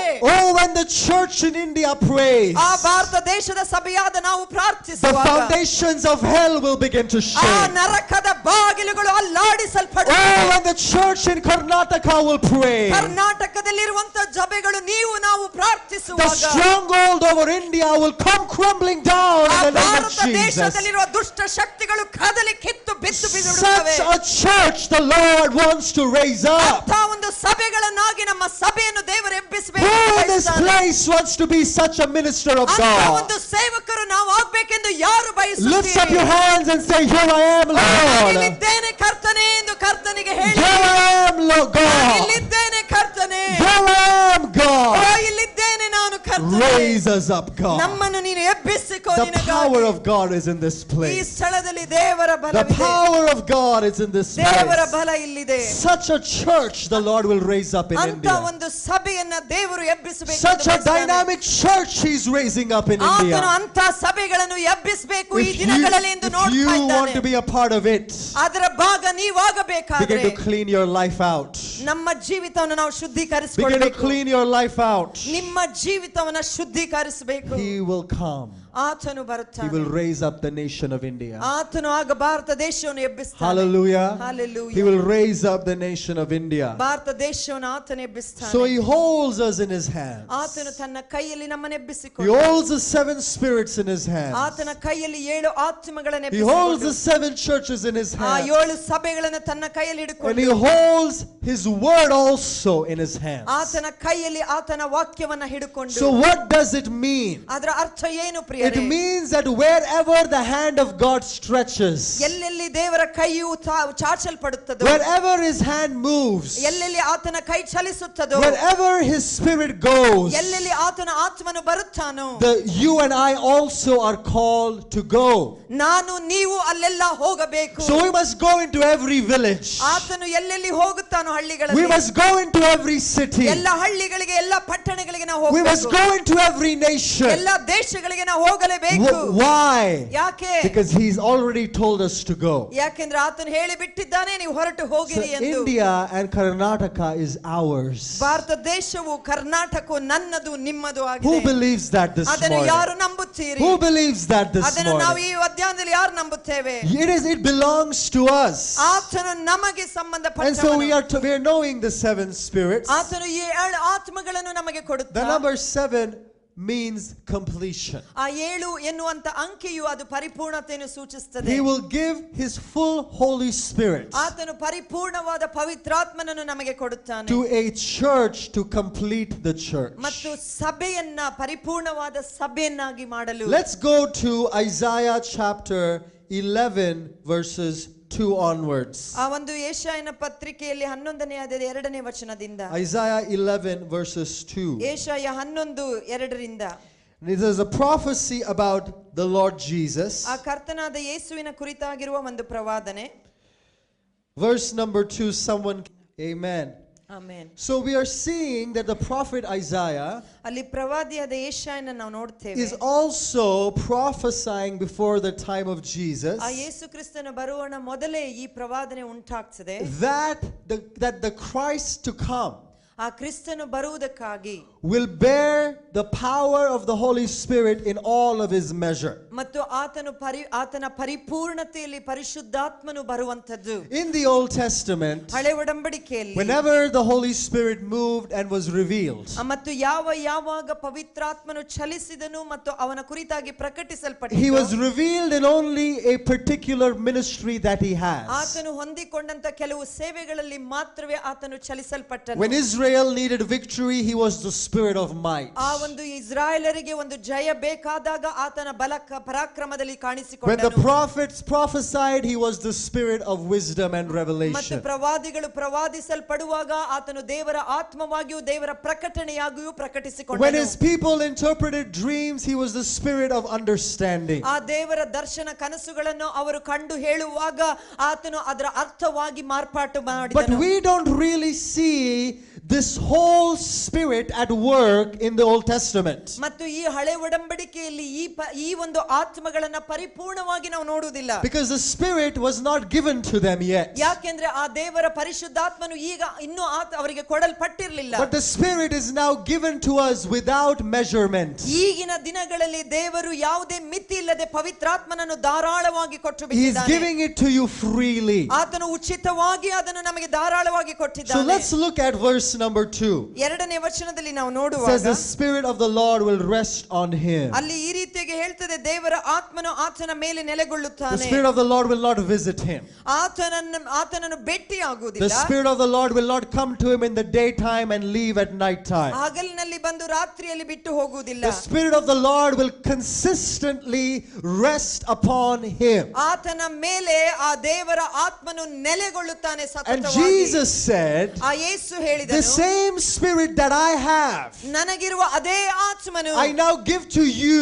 ನಾನು ಅದನ್ನು ನಿಮಗೆ ಕೊಡುತ್ತೇನೆ. He said a helper is ಆ coming. ಒಂದು ಸಹಾಯಕನು ಬರುತ್ತಾ The Holy ಇದ್ದಾನೆ. Spirit is coming. ಆ ಪರಿಶುದ್ಧಾತ್ಮನು ಬರುತ್ತಾ And he's ಇದ್ದಾನೆ. coming to dwell with you. ಆತನು ಬರುತ್ತಿರುವುದು ನಿಮ್ಮಲ್ಲಿ So ನೆಲೆಗೊಳ್ಳುವುದಕ್ಕಾಗಿ. pastors and leaders, ಓ ಸಭಾ ಪಾಲಕರೇ, ನಾಯಕರೇ, prophets and O evangelists, ಪ್ರವಾದಿಗಳೇ, ಸುವಾರ್ತಿಕರೇ, apostles and teachers and intercessors, ಅಪೊಸ್ತಲರೇ, ಪ್ರಾರ್ಥನೆ ಮಾಡುವವರೇ, ಬೋಧನೆ we don't ಹೇಳುವವರೇ, have to do it by ourselves. ನಾವು ಅದನ್ನು ನಮ್ಮಷ್ಟಕ್ಕೆ ಮಾಡ್ಲಿಕ್ಕಾಗುವುದಿಲ್ಲ. We have the ministry of the Holy ನಮಗೆ ಆ Spirit. ದೇವರ ಆತ್ಮನ ಸೇವೆ ನಮಗೆ ಒದಗಿ We ಬಿಟ್ಟಿದೆ. have the ministry of the Holy ಆ ದೇವರ Spirit. ಆತ್ಮನ ಸೇವೆ ನಮಗೆ ಒದಗಿ ಬಿಟ್ಟಿದೆ. He's working in us. ಆತನು ನಮ್ಮಲ್ಲಿ ಕೆಲಸ ಮಾಡ್ತಿದ್ದಾನೆ. Verse number 2 says, 2ನೇ the ವಚನದಲ್ಲಿ Spirit of the Lord will rest upon ಆ him. ದೇವರ ಆತ್ಮನು ನಮ್ಮ ಮೇಲೆ ನೆಲೆಗೊಂಡು, Jesus says, ಯೇಸು the ಹೇಳ್ತಾನೆ, Spirit will rest upon you. ನಿಮ್ಮ ಮೇಲೆ ಆತನು ನೆಲೆಗೊಳ್ಳುತ್ತಾನೆ. ಪಾಲ್ಗೊಳ್ಳುತ್ತಾನೆ. The prophet Isaiah prophesied about Jesus. ಆ ಪ್ರವಾದಿಯಾದ ಯೆಶಾಯನು ಯೇಸುವಿನ ಕುರಿತಾಗಿ ಪ್ರವಾದಿಸಿ, Jesus prophesies about you. ಓ ಯೇಸು ನಿಮ್ಮ ಕುರಿತಾಗಿ ಪ್ರವಾದಿಸ್ತಾನೆ. What is this Spirit of God? ಆ ದೇವರ ಆತ್ಮನು ಯಾರು? The first Spirit. ಆ ಮೊದಲನೇ ಆತ್ಮ. These spirits are released in batches. ಆತನು ಒಂದು ಪಂಗಡವಾಗಿ ನಿಮಗೆ ಬಿಡುಗಡೆ ಮಾಡ್ತಾನೆ. He released these spirits 2 by 2. ಆತನು ವಿಂಗಡವಾಗಿ ಮಾಡುವಂತದ್ದು. The first spirit he releases, ಮೊದಲನೆಯದು ಆತನು ಬಿಡುಗಡೆ the ಮಾಡುವುದು. spirit of wisdom and understanding. ಆ ಮೊದಲನೇದಾಗಿ ವಿಂಗಡವಾಗಿ ಆತನು ಹೇಳುವಂತದ್ದು ಆ ಜ್ಞಾನದ ವಿವೇಕದ ಆತ್ಮ ಎಂದು. How many of you believe that in our churches today we need wisdom and understanding? ನೀವು ಎಷ್ಟು ಜನರು ಸೇವಕರು ನಂಬುತ್ತೀರಿ ನಮ್ಮ ಸಭೆಗಳಲ್ಲಿ ಜ್ಞಾನದ ವಿವೇಕದ ಆತ್ಮದ ಅವಶ್ಯಕತೆ ಬಹಳವಾಗಿದೆ? We need it more than before. ಇದುವರೆಗೂ ಬೇಕಾದಕ್ಕಿಂತ ಹೆಚ್ಚಿನದಾಗಿ ಈಗ ಬೇಕು. We cannot make the same mistakes we were making last ನಾವು year. ಮಾಡಿದಂತ ಅದೇ ತಪ್ಪುಗಳು ಕಳೆದ ವರ್ಷದಲ್ಲಿ ಮತ್ತೆ ಮತ್ತೆ ಮಾಡಿಕೊಂಡಿರಲಿಕ್ಕೆ And ಆಗುವುದಿಲ್ಲ. when we grow in the spirit of wisdom, ಆ ದೇವರ ಜ್ಞಾನದ ಆತ್ಮದಲ್ಲಿ ನಾವು ಬೆಳೆಯುವಾಗ he will mature us. ಆತನು ನಮ್ಮನ್ನ He will ಪರಿಪಕ್ವತೆಗೊಳಿಸುತ್ತಾನೆ. bring us to another level, ಆತನು ಇನ್ನೊಂದು ಮಟ್ಟಕ್ಕೆ ನಮ್ಮನ್ನು that we ಎಬ್ಬಿಸಿಕೊಳ್ಳುತ್ತಾನೆ. see the attacks of the enemy. ಆ ಸೈತಾನನ ಕಾರ್ಯ ಆಕ್ರಮಣ ನೋಡುವಾಗ When somebody says something, we know the spirit behind it. ಮತ್ತು ಯಾರಾದ್ರೂ ಏನಾದ್ರೂ ತಪ್ಪಾಗಿ ಮಾತಾಡಿಕೊಂಡಿದ್ರೆ ಅದರಿಂದಿರುವ ದುರಾತ್ಮ ನಮಗೆ ಗೊತ್ತು. We will stay away. ನಾವು ಹೇಳ್ತೇವೆ ದೂರ ಇರು We ಎಂದು. will stay away. ದೂರ ಇರು The ಎಂಬುದಾಗಿ. spirit of wisdom and understanding ಆ ದೇವರ ಜ್ಞಾನ ವಿವೇಕದ ಆತ್ಮ is given also in the ministry of the prophetic. ಆ ಒಂದು ಪ್ರವಾದನೆಯ ಸೇವೆಯಲ್ಲಿಯೂ ಅದು ಕೊಡಲ್ಪಟ್ಟಿದೆ. Now the sevenfold ministry of the Holy ಆ Spirit, ದೇವರ ಆತ್ಮನ 7 ವಿಧವಾದ ಸೇವೆಯಲ್ಲಿ the way it functions among us ನಮ್ಮ ಮಧ್ಯದಲ್ಲಿ ಅದು ಕೆಲಸ ಮಾಡುವ ರೀತಿ is through the fivefold ministry of the Holy Spirit. ಆ ಪವಿತ್ರಾತ್ಮನು 5 ವಿಧವಾಗಿ ಸಭೆಯಲ್ಲಿ ಹೊಂದಿಕೊಳ್ಳುವ ಸೇವೆಯಲ್ಲಿ ಅದನ್ನು I want ಮಾಡ್ತಾನೆ. to tell you, say that again. ಅದನ್ನು ಮತ್ತೆ ಹೇಳಿರಿ ಎಂದು ಹೇಳ್ತೇನೆ. The sevenfold manifestation of the Holy Spirit ಆ ಪವಿತ್ರಾತ್ಮನ 7 ವಿಧವಾದ ಸೇವೆಯ ಪ್ರಕಟಣೆಗಳು has created ಅದು ಉಂಟು the ಮಾಡಿರುವಂತದ್ದು fivefold office that he has given to the church. ದೇವರು ಸಭೆಗೆ ಕೊಟ್ಟಿರುವ 5 ವಿಧವಾದ ಸೇವೆಯಲ್ಲಿ ಅದು ಕಂಡು Now ಬರುತ್ತದೆ. each of these offices, ಈ 5 ವಿಧವಾದ ಸೇವೆಯ I want ಕ್ಷೇತ್ರಗಳಲ್ಲಿ you to listen to me very carefully. ಸರಿಯಾಗಿ I've ಕೇಳಿಸಿಕೊಳ್ಳಿ. not shared this or preached this before. ಅದನ್ನು ನಾನು ಮೊದಲು ಸೇವೆ ಮಾಡಿದ್ದೇನೆ. Each of I've not done it before. ಅದನ್ನು ನಾನು ಮೊದಲು ಮಾಡಲಿಲ್ಲ. Each of the fivefold offices, ಈ ಒಂದು 5 ವಿಧವಾದ ಸೇವೆಯ ಕ್ಷೇತ್ರಗಳಲ್ಲಿ they work in a different measure ಅವು ಬೇರೆ ಬೇರೆ ಮಟ್ಟದಲ್ಲಿ ಕೆಲಸ ಮಾಡುತ್ತವೆ. in the sevenfold manifestation of the Holy ಈ Spirit. 7 ವಿಧವಾದ ಪವಿತ್ರಾತ್ಮನ ಸೇವೆಗಳನ್ನ Are you understanding it? ನಿಮಗೆ ಅರ್ಥ ಆಗ್ತಾ ಇದೆಯಾ? They use all of the sevenfold ministry of the Holy Spirit. ಈ 7 ವಿಧವಾದ ಪವಿತ್ರಾತ್ಮನ ಸೇವೆಗಳನ್ನು But a prophet operates in wisdom and understanding more than a teacher does. ಒಂದು ದೇವರ ಸತ್ಯವೇದ ಬೋಧಕನು ಅದ ದೇವರ ಜ್ಞಾನ ವಾಕ್ಯ ತಿಳುವಳಿಕೆಯನ್ನ ಉಪಯೋಗಿಸಿ ಸೇವೆ ಮಾಡುವುದಕ್ಕಿಂತ ಹೆಚ್ಚಿನದಾಗಿ ಒಬ್ಬ ಪ್ರವಾದಿ ದೇವರ ವಾಕ್ಯ ಜ್ಞಾನ ವಿವೇಕ ತಿಳುವಳಿಕೆ ಹೆಚ್ಚಿನದಾಗಿ ಕಾರ್ಯ They ಮಾಡ್ತಾನೆ. both operate in that, ಅವರಿಬ್ಬರು ಅದರಲ್ಲಿ but ವ್ಯವಹರಿಸ್ತಾರೆ. the measure is different. ಆದ್ರೆ ಅವರ ಮಟ್ಟಗಳು ವ್ಯತ್ಯಾಸವುಳ್ಳವು ಹೆಚ್ಚಾಗಿ The measure is different, ಅದು but the ವ್ಯತ್ಯಾಸವುಳ್ಳದಾಗಿರುತ್ತದೆ. goal is the same. ಆದ್ರೆ ಅವರ ಗುರಿ ಒಂದೇ ಗುರಿ. What is the goal? ಆ ಗುರಿ ಏನು? To build up the body of ಆ ದೇವರ Christ. ಕ್ರೈಸ್ತ ದೇಹವನ್ನ ಕಟ್ಟುವಂತದ್ದು. Hallelujah. Hallelujah. To mature the believers in the Lord ಆ Jesus. ದೇವರ ಸಭೆಯಲ್ಲಿರುವ ಕ್ರೈಸ್ತ ವಿಶ್ವಾಸಿಗಳನ್ನ ಕಟ್ಟುವುದು. The second spirit, ಆ ಎರಡನೆಯ ಆತ್ಮ the spirit of counsel and might. ಆ ಒಂದು ದೇವರ ಆತ್ಮನ ಆಲೋಚನಾ ಆತ್ಮ The ಎಂಬುದಾಗಿ. spirit of counsel and might, we need this especially in the pastoral ಆ ministry. ಪಾಸ್ಟರ್ನ ಸಭಾಪಾಲಕರ ಸೇವೆಯಲ್ಲಿ ಆಲೋಚನಾ ಕರ್ತನ ಆತ್ಮವನ್ನು ನಮಗೆ ಬೇಕು. Sometimes with the so many confusing people in our church, ಸಭೆಗಳಲ್ಲಿ ನಾನಾ ವಿಧವಾದ ಜನರು ನಾನಾ ವಿಧವಾದ ವಿಚಾರಗಳಲ್ಲಿ ಬಂದು ಗಲಿಬಿಲಿಗಳನ್ನು ಮಾಡ್ತಾರೆ. we need the counsel of God, ಆದ್ರಿಂದ ದೇವರ ಆಲೋಚನಾ ಕ್ರಮಗಳು ನಮಗೆ ಬೇಕು. how to deal with them. ಅವರ ಜೊತೆಯಲ್ಲಿ ಹೇಗೆ ವ್ಯವಹರಿಸಬೇಕು The ಎಂದು. Holy Spirit will tell us. ಆ ಪವಿತ್ರಾತ್ಮನೇ ನಮಗೆ ಸಹಾಯ Now ಮಾಡ್ತಾನೆ. after he tells us, ಆತನು ನಮಗೆ ಹೇಳಿದ ಮೇಲೆ we don't have the guts to do it, right? ಆ ದೇವರ ಆತ್ಮನು ಹೇಳುವಾಗ ನಮಗೆ ಧೈರ್ಯವೇ ಇರುವುದಿಲ್ಲ We ಅದನ್ನು don't ಮಾಡ್ಲಿಕ್ಕೆ. have the guts to say ಆ that. ಧೈರ್ಯ ಹೇಳಲಿಕ್ಕೆ ಇರುವುದಿಲ್ಲ. But he doesn't just release counsel. ಬರೀ ಆಲೋಚನಾ ಕ್ರಮ ನಮಗೆ ಹೇಳಿ ಬಿಟ್ಟು He ಬಿಡುವುದಿಲ್ಲ. also releases might. ಆತನು ನಮಗೆ ಆ ಧೈರ್ಯವನ್ನು ಕೂಡ So he ಕೊಡುತ್ತಾನೆ. says, I give you the spirit of counsel. ಆತನು ಹೇಳ್ತಾನೆ ಆಲೋಚನಾ ಕ್ರಮ ನಿಮಗೆ ಕೊಡುತ್ತೇನೆ. But alongside that, ಅದರ ಜೊತೆಯಲ್ಲಿ the spirit of might will come ನನ್ನ ಬಲವು ಕೂಡ and give ಬರ್ತದೆ. you the courage to do what I ಆ tell ಒಂದು you. ಧೈರ್ಯ ನಿಮಗೆ ಇರ್ತದೆ ಹೇಗೆ ಅದನ್ನು ಮಾಡಬೇಕು ಎಂದು. Hallelujah. Hallelujah. And then we see ಆನಂತರ the ನೋಡ್ತೇವೆ spirit of knowledge. ಆತನು ನಮಗೆ ಆ ಜ್ಞಾನದ ಆತ್ಮವನ್ನು Now, all ಕೊಡುತ್ತಾನೆ. of the fivefold ministry ಈ ಒಂದು 5 ವಿಧವಾದ ಸಭೆಯ ಸೇವೆಯಲ್ಲಿ need this spirit coupled together. ಈ ಒಂದು ದೇವರ ಆತ್ಮನ ಸೇವೆಗಳು ಒಟ್ಟೊಟ್ಟಾಗಿ ನಮಗೆ ಬೇಕಾಗಿವೆ. The more we have it, ನಾವು ಹೆಚ್ಚು ಹೊಂದಿಕೊಳ್ಳುವಾಗ the better it is for us. ಅದು ಹೆಚ್ಚೆಚ್ಚು ನಮಗೆ ಅನುಕೂಲವಾಗುತ್ತದೆ. Hallelujah. Hallelujah. The spirit of knowledge ಆ ದೇವರ ಆತ್ಮನ and ಜ್ಞಾನದ the ಆತ್ಮ, spirit of the fear of the ಆ Lord. ದೇವರಿಗೆ ಭಯಪಡುವ ಆತ್ಮ. As pastors and leaders, ಆ ಒಂದು ಸಭಾಪಾಲಕರು leaders whatever your office is in the spirit, ಆ ಒಂದು ಸಭೆಯ ಆತ್ಮನ ಸೇವೆಯಲ್ಲಿ it ನಾವು doesn't ಸೇವೆಯಲ್ಲಿ ಎಲ್ಲೇ matter, ಇದ್ರು it doesn't matter how powerful you are. ನೀವು ಎಷ್ಟೇ ಬಲವಾಗಿದ್ರು There is never enough that we need of the spirit of the fear of the Lord. ನನಗೆ ಸಾಕಷ್ಟು ಇದೆ ಇನ್ನು ಬೇಡ ಎಂದು ಹೇಳಲಿಕ್ಕೆ ಸಾಧ್ಯವಿಲ್ಲ. ದೇವರಿಗೆ ಹೆಚ್ಚು ಭಯಪಟ್ಟುಕೊಂಡೇ ಇರಬೇಕು. I must always walk before him in fear. ನಾವು ದೇವರ ಮುಂದೆ ನಡೆಯುವಾಗ ಹೆದರಿ ನಡುಗುತ್ತಾ ಭಯಪಟ್ಟುಕೊಂಡೇ ಇರಬೇಕು ದೇವರ ಮುಂದೆ. Hallelujah. Hallelujah. There is this man of God called John Bevere. ಆ ಜಾನ್ ಬಿವೇರ್ ಎನ್ನುವಂತ ಒಬ್ಬ ದೇವರ He was ಸೇವಕರು writing this book about the fear of the Lord. ದೇವರಿಗೆ ಭಯಪಡುವುದರ ಕುರಿತಾಗಿ ಒಂದು ಪುಸ್ತಕ ಬರೆಯುತ್ತಾರೆ. When he was writing this book, the Lord told him to go and meet this famous pastor who was in prison. ಮತ್ತು ಒಂದು ಜೈಲಿನಲ್ಲಿ ಇದ್ದಂತ ಒಂದು ಸೆರೆಯಲ್ಲಿ ಇದ್ದಂತ ಒಬ್ಬ ದೇವರ ದೊಡ್ಡ ಸಭಾಪಾಲಕನನ್ನ ಭೇಟಿಯಾಗು ಎಂದು ದೇವರು ಅವರಿಗೆ ಹೇಳ್ತಾರೆ. So he went to meet him. ಅವರನ್ನ ಭೇಟಿಯಾಗಲು ಹೋಗುವಾಗ And he asked this pastor, how you were so famous and you were moving in the power of God and the anointing of God. How did you end up in prison? ಮತ್ತು ಈ ಒಂದು John beware ಎನ್ನುವಂತ ದೇವರ ಸೇವಕರು ದೇವರು ಹೇಳಿದಂತೆ ಆ ಒಂದು ಸೆರೆಯಲ್ಲಿದ್ದಂತ ಸೇವಕರಿಗೆ ಹೋಗಿ ಕೇಳ್ತಾರೆ, ನೀವಿಷ್ಟು ಪ್ರಸಿದ್ಧವಾದಂತ ದೊಡ್ಡ ಬಲವಾದ ದೇವರ ಸೇವಕರು ಹೇಗೆ ಸೆರೆ ಒಳಗೆ ಸಿಕ್ಕಿಕೊಂಡು ಬಿಟ್ರಿ? And he said, John, ಅವ್ರು ಹೇಳಿದ್ರು, John, I loved the Lord with all my heart. ನನ್ನ ಪರಿಪೂರ್ಣ ಹೃದಯದಿಂದ ನಾನು ಕರ್ತನನ್ನು ಪ್ರೀತಿಸಿದ್ದೇನೆ ನಿಜವೇ. I loved him a lot. ಆತನನ್ನು ಬಹಳವಾಗಿ ಪ್ರೀತಿಸಿದೆ. But I didn't fear him. ಆದ್ರೆ ದೇವರಿಗೆ ಭಯಪಟ್ಟು ನಾನು ನಡಿಲಿಲ್ಲ. I didn't fear him. ನಾನು ದೇವರಿಗೆ ಭಯಪಟ್ಟು ನಡೆಯಲೇ ಇಲ್ಲ. It is possible to love God. ಕರ್ತನನ್ನು ಪ್ರೀತಿಸುವುದು ಸಾಧ್ಯ. But at the same time it is possible to not fear him. ಆದ್ರೆ ಅದರ ಜೊತೆಯಲ್ಲಿ ನಾವು ಕರ್ತನಿಗೆ ಭಯಪಡದೇ ಇರುವ ಜನರಾಗಲು ಸಾಧ್ಯವಿದೆ. Hallelujah. Hallelujah. So the fear of the Lord ಆ ದೇವರಿಗೆ ಭಯಪಡುವುದು will protect you from the plans of the enemy. ಆ ಸೈತಾನನ ಆಲೋಚನೆಗಳಿಂದ ನಮ್ಮನ್ನು ರಕ್ಷಿಸುತ್ತದೆ. We see many great men and women of God at their highest they fell down. ಮತ್ತು ನಾವು ಅನೇಕ ದೇವರ ಸ್ತ್ರೀಯರು ಪುರುಷರುಗಳು ಬಹಳ ಬಲವಾಗಿ ಸೇವೆಯಲ್ಲಿ ಮೇಲೆ ಕೆತ್ತಲ್ಪಟ್ಟಾಗ ಅಲ್ಲಿಂದ ಕೆಳಗೆ ಬಿದ್ದಿರುವುದು. They had the spirit of wisdom and understanding. ಅವರಿಗೆ ಈ ದೇವರ ಜ್ಞಾನದ ವಿವೇಕ ತಿಳುವಳಿಕೆ ಆತ್ಮ ಇತ್ತು. Oh, when they preached with the power. ಅವರು ಪ್ರಸಂಗ ಮಾಡುವಾಗ ದೇವರ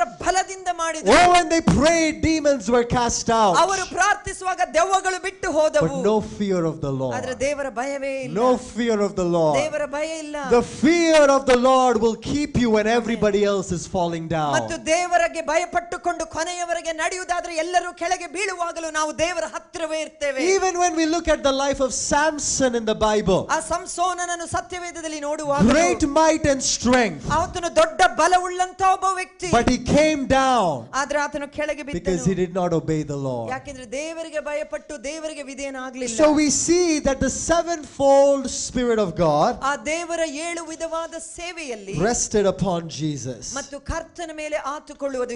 I want us to focus on verse 3 now. ಈ 3ನೇ ವಚನವನ್ನು ಗಮನಿಸಿರಿ. He will delight in obeying the Lord. ಆತನು ಯೆಹೋವನಿಗೆ ಭಯಪಡುವಂತದ್ದು ಆತನಿಗೆ ಪರಿಮಳವಾಗಿತ್ತು. It says he will delight in obeying the Lord. ಅದರ ಅರ್ಥ ಏನು? ಆತನಿಗೆ ದೇವರಿಗೆ ವಿಧೇಯರಾಗುವುದರಲ್ಲಿ ಆತನು ಹೆಚ್ಚಳ ಪಟ್ಟನು. For some of us or a lot of us, ನಮ್ಮಲ್ಲಿ ಅನೇಕರಿಗೆ ನಮಗೆ it is difficult to obey the Lord. ದೇವರಿಗೆ ವಿಧೇಯರಾಗುವುದು ಕಠಿಣವಾದ ವಿಷಯ. But when the Spirit of God comes, ಆದರೆ ದೇವರ ಆತ್ಮನು ಬರುವಾಗ whatever is hard will become easy. ಅದು ಎಷ್ಟೇ ಕಠಿಣವಾಗಿದ್ರೂ ಅದು ಸುಲಭವಾಗಿ Whatever is difficult to understand will become plain. ಯಾವ್ದು ಕಠಿಣವಾಗಿ ದೂರ ಹೇಳ್ಕೊಂಡಿರ್ತೀವೋ ಅದು ಸುಲಭವಾಗಿ ಬಿಡುತ್ತದೆ. You will also delight in obeying the ನಾನು Lord. ನೀವು ಕೂಡ ಕರ್ತನಿಗೆ ಭಯಪಡುವುದರಲ್ಲಿ ವಿಧೇಯರಾಗುವುದರಲ್ಲಿ ಹೆಚ್ಚಳ ಪಡುತ್ತೇವೆ. Hallelujah. Hallelujah. Your ministry also will delight in obeying the Lord. ನಿಮ್ಮ ಸೇವಾ ಪೂರ್ವಕವಾಗಿ ಸೇವೆಯಲ್ಲಿಯೂ ನೀವು ಕರ್ತನಿಗೆ ವಿಧೇಯರಾಗಿ ಆತನಿಗೆ ಭಯಪಡುವುದರಲ್ಲಿ ಹೆಚ್ಚಳ Your ಪಡುತ್ತೀರಿ. church will also delight in obeying the Lord. ನಮ್ಮ ಸಭೆಯು ಕೂಡ ಕರ್ತನಲ್ಲಿ ಭಯಪಟ್ಟು ಆತನಲ್ಲಿ ಹೆಚ್ಚಳ ಪಡುವುದರಲ್ಲಿ ಹೆಚ್ಚಳ ಪಡುತ್ತೇವೆ. Let's go to Luke chapter 2 verses 40. ಮತ್ತು ಈ ಲೂಕನು ಬರೆದ ಸುವಾರ್ತೆ 2ನೇ ಅಧ್ಯಾಯದ 4ನೇ ವಚನದಲ್ಲಿ, Luke chapter 2 verses 40. ಆ ಲೂಕನು ಬರೆದ ಸುವಾರ್ತೆ 2ನೇ ಅಧ್ಯಾಯದ 40ನೇ ವಚನದಲ್ಲಿ, And it says, there the child grew up healthy and strong. He was filled with wisdom, and God's favor was on him. ಅಲ್ಲಿ ನಾವು ನೋಡ್ತೇವೆ, ಆತನು ಬಾಲಕನಾಗಿ ದೇವರಲ್ಲಿ ಬೆಳೆದು ಆತನು ದೇಹದಲ್ಲಿಯೂ ಆತ್ಮದಲ್ಲಿಯೂ ದೇವರನ್ನು ಬೆಳೆದನು ಮತ್ತು ದೇವರ ದಯೆ ಮನುಷ್ಯರ ದಯೆ ಆತನ ಮೇಲಿತ್ತು. Now here in verse 40, ಆ 40ನೇ ವಚನದಲ್ಲಿ Jesus is addressed as the child. ಇಲ್ಲಿ ಯೇಸು ಬಾಲಕನು ಎಂಬುದಾಗಿ ಗುರುತಿಸಲ್ಪಡುತ್ತಾನೆ. Let's go to verse 52. ಆ 52ನೇ ವಚನದಲ್ಲಿ, Same chapter, verse 52. ಅದೇ ಅಧ್ಯಾಯದ 52ನೇ ವಚನದಲ್ಲಿ, Then he says, verse 52, Jesus, now he's not saying the child, but he's saying Jesus grew in wisdom and in stature and in favor with God and all the people. ಈಗ 52ನೇ ವಚನದಲ್ಲಿ ಬಾಲಕನು ಎಂದು ಯೇಸುವನ್ನು ಗುರುತಿಸ್ತಾ ಇಲ್ಲ. ಯೇಸು ಜ್ಞಾನದಲ್ಲಿಯೂ ದೇಹ ಬಲದಲ್ಲಿಯೂ ವೃದ್ಧಿಯಾಗುತ್ತಾ ಬಂದನು, ಇದಲ್ಲದೆ ದೇವರ ಮತ್ತು ಮನುಷ್ಯರ ದಯೆಯು ಆತನ ಮೇಲೆ ಹೆಚ್ಚಾಗುತ್ತಾ ಬಂತು ಎಂದು. In verse number 40, ಆ 40ನೇ ವಚನದಲ್ಲಿ we see that Mary and Joseph took Jesus to the temple to be consecrated. ಯೋಸೇಫನು ಮರಿಯಳು ಯೇಸುವಾದ ಬಾಲಕನನ್ನ ದೇವಾಲಯಕ್ಕೆ ಪ್ರತಿಷ್ಠೆ ಮಾಡಲು ಕರೆದುಕೊಂಡು And ಹೋದರು. Simeon prophesied over him. ಆಗ ಆ ಸಮಯದಲ್ಲಿ ಸಿಮಿಯೋನನು ಆತನ ಮೇಲೆ And when the ಪ್ರವಾದಿಸಿದನು. prophet Anna saw him, she ಆ prophesied. ಪ್ರವಾದಿಯಾದ ಹನ್ನಳು ಆತನನ್ನು ನೋಡಿ And ಪ್ರವಾದಿಸಿದಳು. immediately after consecration, the Spirit of God came upon Jesus. ಆತನು ದೇವರಿಗೋಸ್ಕರ ಪ್ರತಿಷ್ಠೆ ಮಾಡಿದ ನಂತರ ಈ ತಕ್ಷಣವೇ ದೇವರ ಆತ್ಮನು ಆತನ ಮೇಲೆ ನೆಲೆಗೊಂಡನು. I want us to understand one thing right now. ಈ ಒಂದು ಸಂಗತಿಯನ್ನು ನೀವು ಅರ್ಥ ಮಾಡಿಕೊಳ್ಳಿರಿ. For us to grow in the Lord, ಆ ಕರ್ತನಲ್ಲಿ ನಾವು it ಬೆಳೆಯಬೇಕಾದರೆ is only a work of the Spirit. ಅದು ದೇವರ ಆತ್ಮನ ಕಾರ್ಯವು ಮಾತ್ರವೇ. It is not a work of the flesh. ಯಾವುದೇ ಮನುಷ್ಯನ ಶಾರೀರಿಕ ಕೆಲಸಗಳು ಅದಲ್ಲ. Our flesh must die. ನಮ್ಮ ಶರೀರದ ಸ್ವಭಾವಗಳು How does our ಸಾಯಲೇಬೇಕು. flesh die? ಹೇಗೆ ನಮ್ಮ ಶರೀರದ ವ್ಯಕ್ತಿತ್ವ ಸಾಯುತ್ತದೆ? Through prayer and fasting. ಅದು ಉಪವಾಸ ಪ್ರಾರ್ಥನೆಗಳನ್ನು ಮಾಡುವಾಗ. So in verse 40, ಆ 40ನೇ we ವಚನದಲ್ಲಿ see the Spirit of God came upon him. ಆತನ ಆ ಬಾಲಕನ ಮೇಲೆ ದೇವರ ಆತ್ಮನು ಬಂತು. And he was filled with wisdom. ಆತನು ದೇವರ ಜ್ಞಾನದಿಂದ ತುಂಬಿದವನಾದನು. He was filled with wisdom. ಆ ದೇವರ ಜ್ಞಾನದಿಂದ ತುಂಬಿದವನಾದನು. Verse 52 says, ಈ 52ನೇ ವಚನದಲ್ಲಿ he ಹೇಳ್ತದೆ, grew in wisdom. ಆತನು ಯೇಸು ಜ್ಞಾನದಲ್ಲಿಯೂ ತುಂಬಲ್ಪಟ್ಟನು. So what does it tell us? ಅದು ಏನು ಹೇಳ್ತದೆ? Being filled in the Holy Spirit ಆ ದೇವರ ಆತ್ಮನಲ್ಲಿ ತುಂಬಲ್ಪಡುವುದು is different than growing in the Holy ಆ Spirit. ದೇವರ ಆತ್ಮನಲ್ಲಿ ಬೆಳೆಯುವುದಕ್ಕೆ ವ್ಯತ್ಯಾಸವಾಗಿದೆ. Being filled in the Holy Spirit is a work of the Spirit of God. ಆ ದೇವರ ಆತ್ಮನಲ್ಲಿ ತುಂಬಲ್ಪಡುವುದು ದೇವರ ಆತ್ಮನ ಕಾರ್ಯ. But to grow in the Holy Spirit, ಆದರೆ ದೇವರ ಜ್ಞಾನ ಆತ್ಮನಲ್ಲಿ ಬೆಳೆಯುವುದು you must decide to grow. ನಾವು ತೀರ್ಮಾನಿಸಬೇಕು ಬೆಳೆಯಲಿಕ್ಕೆ. Are you understanding this? ಹೇಳಿದ ಅರ್ಥ ಆಗ್ತಾ Our ಇದೆಯಾ? ministry must decide to be holy before the Lord. ನಮ್ಮ ಸೇವೆಯಲ್ಲಿ ದೇವರ ಮುಂದೆ ಪರಿಶುದ್ಧವಾಗಿ ಬೆಳೆಯುವುದಕ್ಕೆ ನಾವೆಲ್ಲರೂ ತೀರ್ಮಾನಿಸಬೇಕು. So the child grew. ಆ ಮಗು ಬೆಳೆಯಿತು. The child grew. ಆ ಬಾಲಕನು In ಬೆಳೆದನು. a lot of times, our ministry as children, we grow. ನಾವು ಸಭೆಯಲ್ಲಿ ಸೇವಕರಾಗಿ ಸೇವೆಯು ಬೆಳೆಯುತ್ತದೆ. Sometimes a lot of people say, in the beginning we were growing so well. ಅನೇಕಸರು ನಾವು ಸೇವೆಯಲ್ಲಿ ಹೇಳ್ತಾ ಇರ್ತೇವೆ, ಆರಂಭದಲ್ಲಿ ನಾವು ಬಹಳ ಚೆನ್ನಾಗಿ Because ಬೆಳೆದೆವು. you were a child. ಯಾಕೆಂದ್ರೆ ನೀವು ಬಾಲಕರಾಗಿದ್ದರು. God took care of you. ಆ ಸಮಯದಲ್ಲಿ ದೇವರು ಒಂದು ತೀರ್ಮಾನ But ಮಾಡಿದರು. now a time has come. ಈಗ ಬಂದಿರುವ ಸಮಯಗಳು. It is not about growth.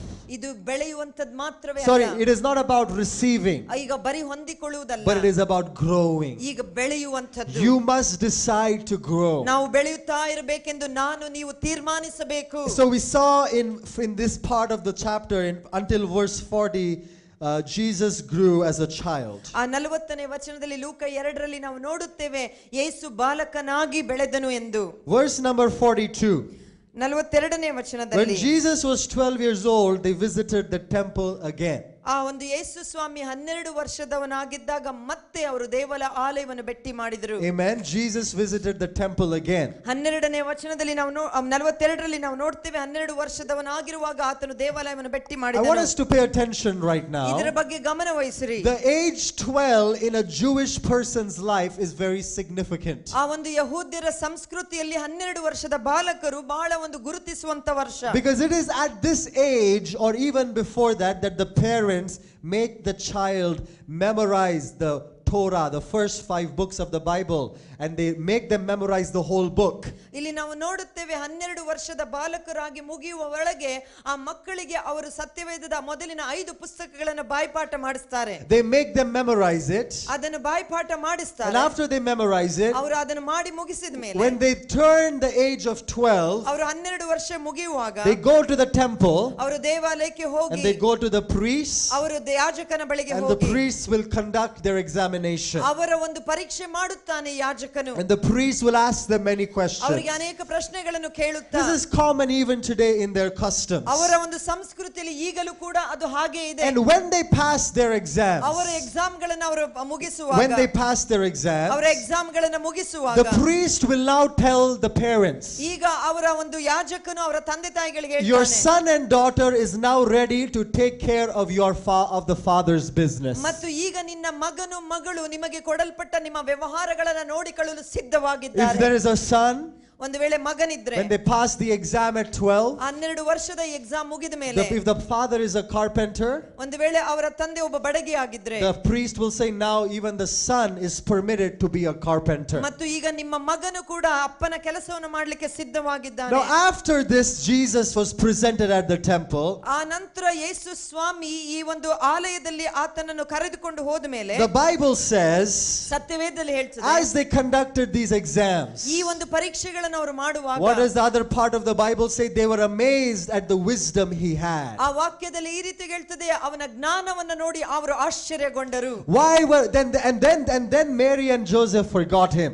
ಮತ್ತು ಮರಿಯಳು ಯೋಸೆಫನು ಅವನನ್ನ ಮರೆತು ಬಿಟ್ಟರು. 3 days later they remembered Jesus was not ಆ there. 3 ದಿನಗಳ ನಂತರ ಅವರಿಗೆ ಎಚ್ಚರಿಸಿದೆ, ಓ ಯೇಸು ಎಲ್ಲಿ And what did Jesus say when they found him? ಆ ಯೇಸು ಅವರನ್ನ ಹುಡುಕಿ ನೋಡಿದ ಮೇಲೆ ಯೇಸು ಸ್ವಾಮಿ ಏನು ಹೇಳಿದನು ಅವರಿಗೆ? Why were you looking for me? ಯಾಕೆ ನನ್ನನ್ನು ಹುಡುಕೊಂಡಿದ್ರಿ? I am now confirmed to do my father's business. ಆತನು ಈ ರೀತಿ ಹೇಳ್ತಿದ್ದಾನೆ, ಈಗ ನಾನು ದೇವರ ಕೆಲಸವನ್ನ ಮಾಡುವುದಕ್ಕಾಗಿ ಗುರುತಿಸಲ್ಪಟ್ಟಿದ್ದೇನೆ. You hallelujah. see, Jesus was not lying. ಮತ್ತು ಯೇಸು ಸ್ವಾಮಿ ಸುಳ್ಳು ಹೇಳಿಕೊಂಡಿಲ್ಲ. Jesus knew in his spirit that this was his father's house. ಈಗ ಯೇಸು ಸ್ವಾಮಿ ಆತನು ಹೇಳುತ್ತಾನೆ, ಆತನು ಆತನ Think about that. ಅದರ ಕುರಿತಾಗಿ ಯೋಚಿಸಿ. Jesus was filled with wisdom as a child, ಒಂದು ಬಾಲಕನಾಗಿ ದೇವರ ಜ್ಞಾನದಿಂದ ತುಂಬಿದವನಾಗಿ, but he was growing in wisdom as a young man. ಆದ್ರೆ ಒಂದು ಯೌವನದ ಪ್ರಾಯದ ಆರಂಭಸ್ಥನಾಗಿ ಆತನು ಜ್ಞಾನದಲ್ಲಿ ಬೆಳೆಯುತ್ತಾ ಇದ್ದನು. And so Jesus said, ಯೇಸು ಹೇಳಿದನು, why did you search for me? ಯಾಕೆ ನನ್ನನ್ನು ಹುಡುಕೊಂಡಿದ್ರಿ? I was doing my father's business. ತಂದೆ ಮನೆಯ ಕೆಲಸವನ್ನು I was ಮಾಡಿಕೊಂಡಿದ್ದೆನು. about my father's business. ನಾನು ತಂದೆಯ ವ್ಯವಹಾರದಲ್ಲಿ But Mary ತೊಡಗಿಕೊಂಡಿದ್ದೆನು. and Joseph took him back home ಮರಿಯಳು ಯೋಸೇಫನನ್ನು ಕರೆಕೊಂಡು because it ಹೋದಳು. was not Yahweh's appointed time yet ಇನ್ನು ಯೆಹೋವನ ನೇಮಿಸಲ್ಪಟ್ಟ ಸಮಯವಾಗಿರಲಿಲ್ಲ for the ministry of Jesus to be ಆ revealed. ಒಂದು ಯೇಸುವಿನ ಸೇವೆಯು ಪ್ರಕಟಿಸುವ ಇನ್ನೂ ಆಗಿರಲಿಲ್ಲ. You may have many gifts ಅನೇಕ ವರಗಳು ನಿಮಗಿರಬಹುದು, and you may have a lot of wisdom, ಅನೇಕ ಜ್ಞಾನ ಇದೆ ಎಂದು ನಿಮಗೆ ಅನಿಸಬಹುದು. but it is only the Spirit of God which will release you at your Amen. right time. ದೇವರ ಆತ್ಮನು ತಾನೇ ತಕ್ಕ ಸಮಯದಲ್ಲಿ ನಿಮ್ಮನ್ನು ಬಿಡುಗಡೆ A ಮಾಡುತ್ತಾನೆ. lot of people have become foolish, ಅನೇಕ ಸಾರ್ತಿ ಜ್ಞಾನ ತಿಳುವಳಿಕೆ ಬರುವಾಗ ಮೂರ್ಖರಾಗಿ ಬಿಡುತ್ತೇವೆ. stupid people, ಆ ಒಂದು ಮೂರ್ಖರಂತೆ stupid ವರ್ತಿಸುತ್ತೇವೆ. leaders ಆ ಒಂದು ಮೂರ್ಖರ who have ನಾಯಕತ್ವ, no fear of the Lord, ಒಂದು ದೇವರ ಭಯಭಕ್ತಿ who ಇಲ್ಲ, have no favor from God. ದೇವರ ದಯೆಯನ್ನು ಹೊಂದಿಕೊಂಡಿಲ್ಲ. They miscalculated their appointed time ಅವರ ಒಂದು ನೇಮಿಸಲ್ಪಟ್ಟ ಸಮಯವನ್ನು ತಪ್ಪಾಗಿ ಗ್ರಹಿಕೆ and they ಮಾಡಿಬಿಡ್ತಾರೆ. went away. ಅವರು ಹೊರಟು But ಹೋಗಿಬಿಟ್ಟರು. those who wait upon the Lord, ಆದ್ರೆ ದೇವರಿಗೆ the ಕಾಯ್ದುಕೊಂಡಿರುವವರು, Bible says, will renew their strength. ದೇವರ ವಾಕ್ಯ ಹೇಳ್ತದೆ, ಅವರ ಬಲವನ್ನ ದೇವರೇ ಪುನರ್ಜೀವನ ಮಾಡುತ್ತಾನೆ. They will mount up with wings as eagles. ಅವರು ಹದ್ದುಗಳ ಹಾಗೆ ರೆಕ್ಕೆಯನ್ನು ಚಾಚಿಕೊಂಡು, In the Bible, who was lifted higher than eagles? ಯಾರು ಒಂದು ಹದ್ದಿಗಿಂತ ಮೇಲಕ್ಕೆ ಎತ್ತಲ್ಪಟ್ಟವರು? Jesus. Yesu. Hallelujah. Hallelujah. Jesus. Yesu. And so this wisdom that he was filled with ಈ ಒಂದು ಜ್ಞಾನದಿಂದ ಆತನು was ತುಂಬಲ್ಪಟ್ಟವನಾದ. the same wisdom he had to grow in. ಆ ಒಂದು ಜ್ಞಾನದಲ್ಲಿ ಆತನು ಬೆಳೆಯಬೇಕಾಗಿತ್ತು. You may have wisdom. ನಿಮಗೆ ಜ್ಞಾನ ಇರಬಹುದು, You may have wisdom. ಆ ಜ್ಞಾನ You ನಿಮಗಿರಬಹುದು, have to grow in it. ಅದರಲ್ಲಿ ನಾವು ಬೆಳೆಯಬೇಕು. You may have flesh, ನಮಗೆ ಶರೀರ ಇರಬಹುದು, but for your flesh to become muscle, you have to grow in it. ಮತ್ತು ನಿಮ್ಮ ಶರೀರವು ಒಂದು ಮಾಂಸಖಂಡಗಳಾಗಿ ಮಾಡುವ ಮೊದಲು ಅದರ ಬಗ್ಗೆ ಕೆಲಸ ಮಾಡಬೇಕು. And so this is what I want us to pay attention to. ಅದಕ್ಕೆ ನೀವು ಗಮನ ಕೊಡಿರಿ. Verse number 51. ಅದೇ 51ನೇ ವಚನದಲ್ಲಿ Then he ಲೂಕ re- 2ರಲ್ಲಿ, Then he returned to Nazareth with them and was obedient to them. ಬಳಿಕ ಆತನು ಅವರ ಜೊತೆಯಲ್ಲಿ ನಜರೇತಿಗೆ ಬಂದು ಅವರಿಗೆ ಅಧೀನನಾಗಿದ್ದನು. And his mother stored all these things in her heart. ಆತನ ತಾಯಿಯು ಈ ಸಂಗತಿಗಳನ್ನೆಲ್ಲ ತನ್ನ ಮನಸ್ಸಿನಲ್ಲಿ ಇಟ್ಟುಕೊಂಡಳು. Amen. Amen. And what is it saying? Verse 51. 51ರಲ್ಲಿ ಏನು ಹೇಳ್ತದೆ? Another translation says, and he submitted to them. ಇನ್ನೊಂದು ಭಾಷಾಂತರದಲ್ಲಿ ಹೇಳ್ತದೆ, ಅವರ ತಂದೆ ತಾಯಿಗೆ ಆತನು ದೀನನಾಗಿ ತನ್ನನ್ನು ಒಪ್ಪಿಸಿಕೊಟ್ಟನು. And he submitted to them. ಅವರಿಗೆ ಆತನು ಒಪ್ಪಿಸಿಕೊಟ್ಟನು. Jesus was God. He didn't have to submit to anybody.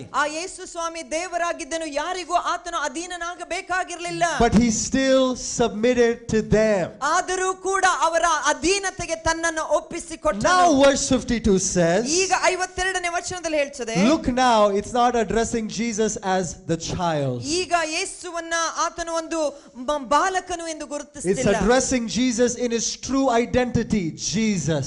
ಯೇಸುವಿನ ನಿಜವಾದ ಗುರುತಿಸುವಿಕೆಯನ್ನು ಮಾಡಿ ಯೇಸು ಎಂದು ಅಲ್ಲಿ ಹೇಳ್ತದೆ. When we truly submit to God. ನಾವು ನಿಜವಾಗಿಯೂ ದೇವರ ಅಧೀನಕ್ಕೆ ಬರುವಾಗ, I want you to listen to me carefully. ಇದನ್ನು ಸರಿಯಾಗಿ When ಕೇಳಿಸಿಕೊಳ್ಳಿ. we truly consecrate ourselves to God, ನಾವು ನಿಜವಾಗಿ ದೇವರಿಗೆ ನಮ್ಮನ್ನು ಸಮರ್ಪಣೆ ಮಾಡುವಾಗ, God will reveal our true identity to the people around us. ನಾವು ಯಾರು ಎಂಬುದಾಗಿ ನಮ್ಮನ್ನೇ ದೇವರೇ ಪ್ರಕಟಿಸುತ್ತಾನೆ ಜನರಿಗೆ We ಸುತ್ತಲೂ. don't have to break things down and say, oh, I am this, I am that. ಓ ನಾನಿದು ನಾನದು ಎಂಬುದಾಗಿ ಯಾರ ಮುಂದೆ ನಾವೇನು ಹೇಳ್ಕೊಳ್ಬೇಕಾಗಿಲ್ಲ. When you submit, ನಮ್ಮನ್ನ ನಾವು ದೇವರಿಗೆ ಅಧೀನರಾಗಿ ಮಾಡುವಾಗ, the Lord will reveal who you are. ನಾವು ಯಾರೆಂದು ದೇವರೇ ಪ್ರಕಟಿಸುತ್ತಾನೆ. Amen. Hallelujah. So verse 52 says, 52ರಲ್ಲಿ ಹೇಳ್ತದೆ, Jesus grew in wisdom Yesu ಜ್ಞಾನದಲ್ಲಿಯೂ ಬೆಳೆದನು, and in stature. ದೇಹ ಬಲದಲ್ಲಿಯೂ ವೃದ್ಧಿಯಾಗುತ್ತಾ ಬಂದನು. In verse 40 it just says wisdom and favor.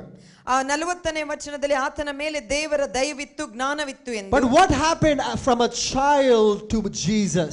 ಆ ಒಂದು ಬಾಲಕನು ಯೇಸುವಾಗಿ ಪರಿಣಮಿಸುವವರೆಗೆ ಏನಾಯಿತು? Maturity happened. ಆ ಪರಿಪಕ್ವತೆ ಉಂಟಾಯಿತು. He grew in the spirit of wisdom. ಆ ದೇವರ ಜ್ಞಾನದಲ್ಲಿ ಆತನು ಬೆಳೆಯುತ್ತಾ ಬಂದನು. Are you understanding what I'm saying? ನಾನು ಹೇಳುವುದು ಅರ್ಥ ಆಗ್ತಾ So ಇದೆಯಾ? what do we need in this hour? ಈ ಸಮಯದಲ್ಲಿ ನಮಗೆ ಏನು ಬೇಕು? We need the spirit of wisdom and understanding to make us mature in the things of God. ಆ ದೇವರ ಜ್ಞಾನದ ಆತ್ಮನು, ಈ ತಿಳುವಳಿಕೆ ವಿವೇಕ ಆತ್ಮನು ದೇವರ ಪರಿಪಕ್ವತೆಯಲ್ಲಿ ಬೆಳೆಯುವುದಕ್ಕೆ ದೇವರ ಪವಿತ್ರಾತ್ಮ ನಮಗೆ ಬೇಕು. What happened from stage 1 to stage 2? ಆ ಒಂದನೆಯ ಮಟ್ಟದಿಂದ ಎರಡನೇ ಮಟ್ಟಕ್ಕೆ ಬರುವಾಗ ಏನಾಯಿತು? Jesus submitted to the leaders in his life. ಆದ್ರೆ ಯೇಸು ಸ್ವಾಮಿ ತನ್ನ ನಾಯಕರುಗಳಿಗೆ, ತನ್ನ ತಂದೆ ತಾಯಿಗಳಿಗೆ ತನ್ನನ್ನು ಒಪ್ಪಿಸಿಕೊಟ್ಟನು. In verse 40 Jesus had the favor of God. ಆ 40ನೇ ವಚನದಲ್ಲಿ ದೇವರ ದಯೆ ಅವನ ಮೇಲೆ ಇತ್ತು.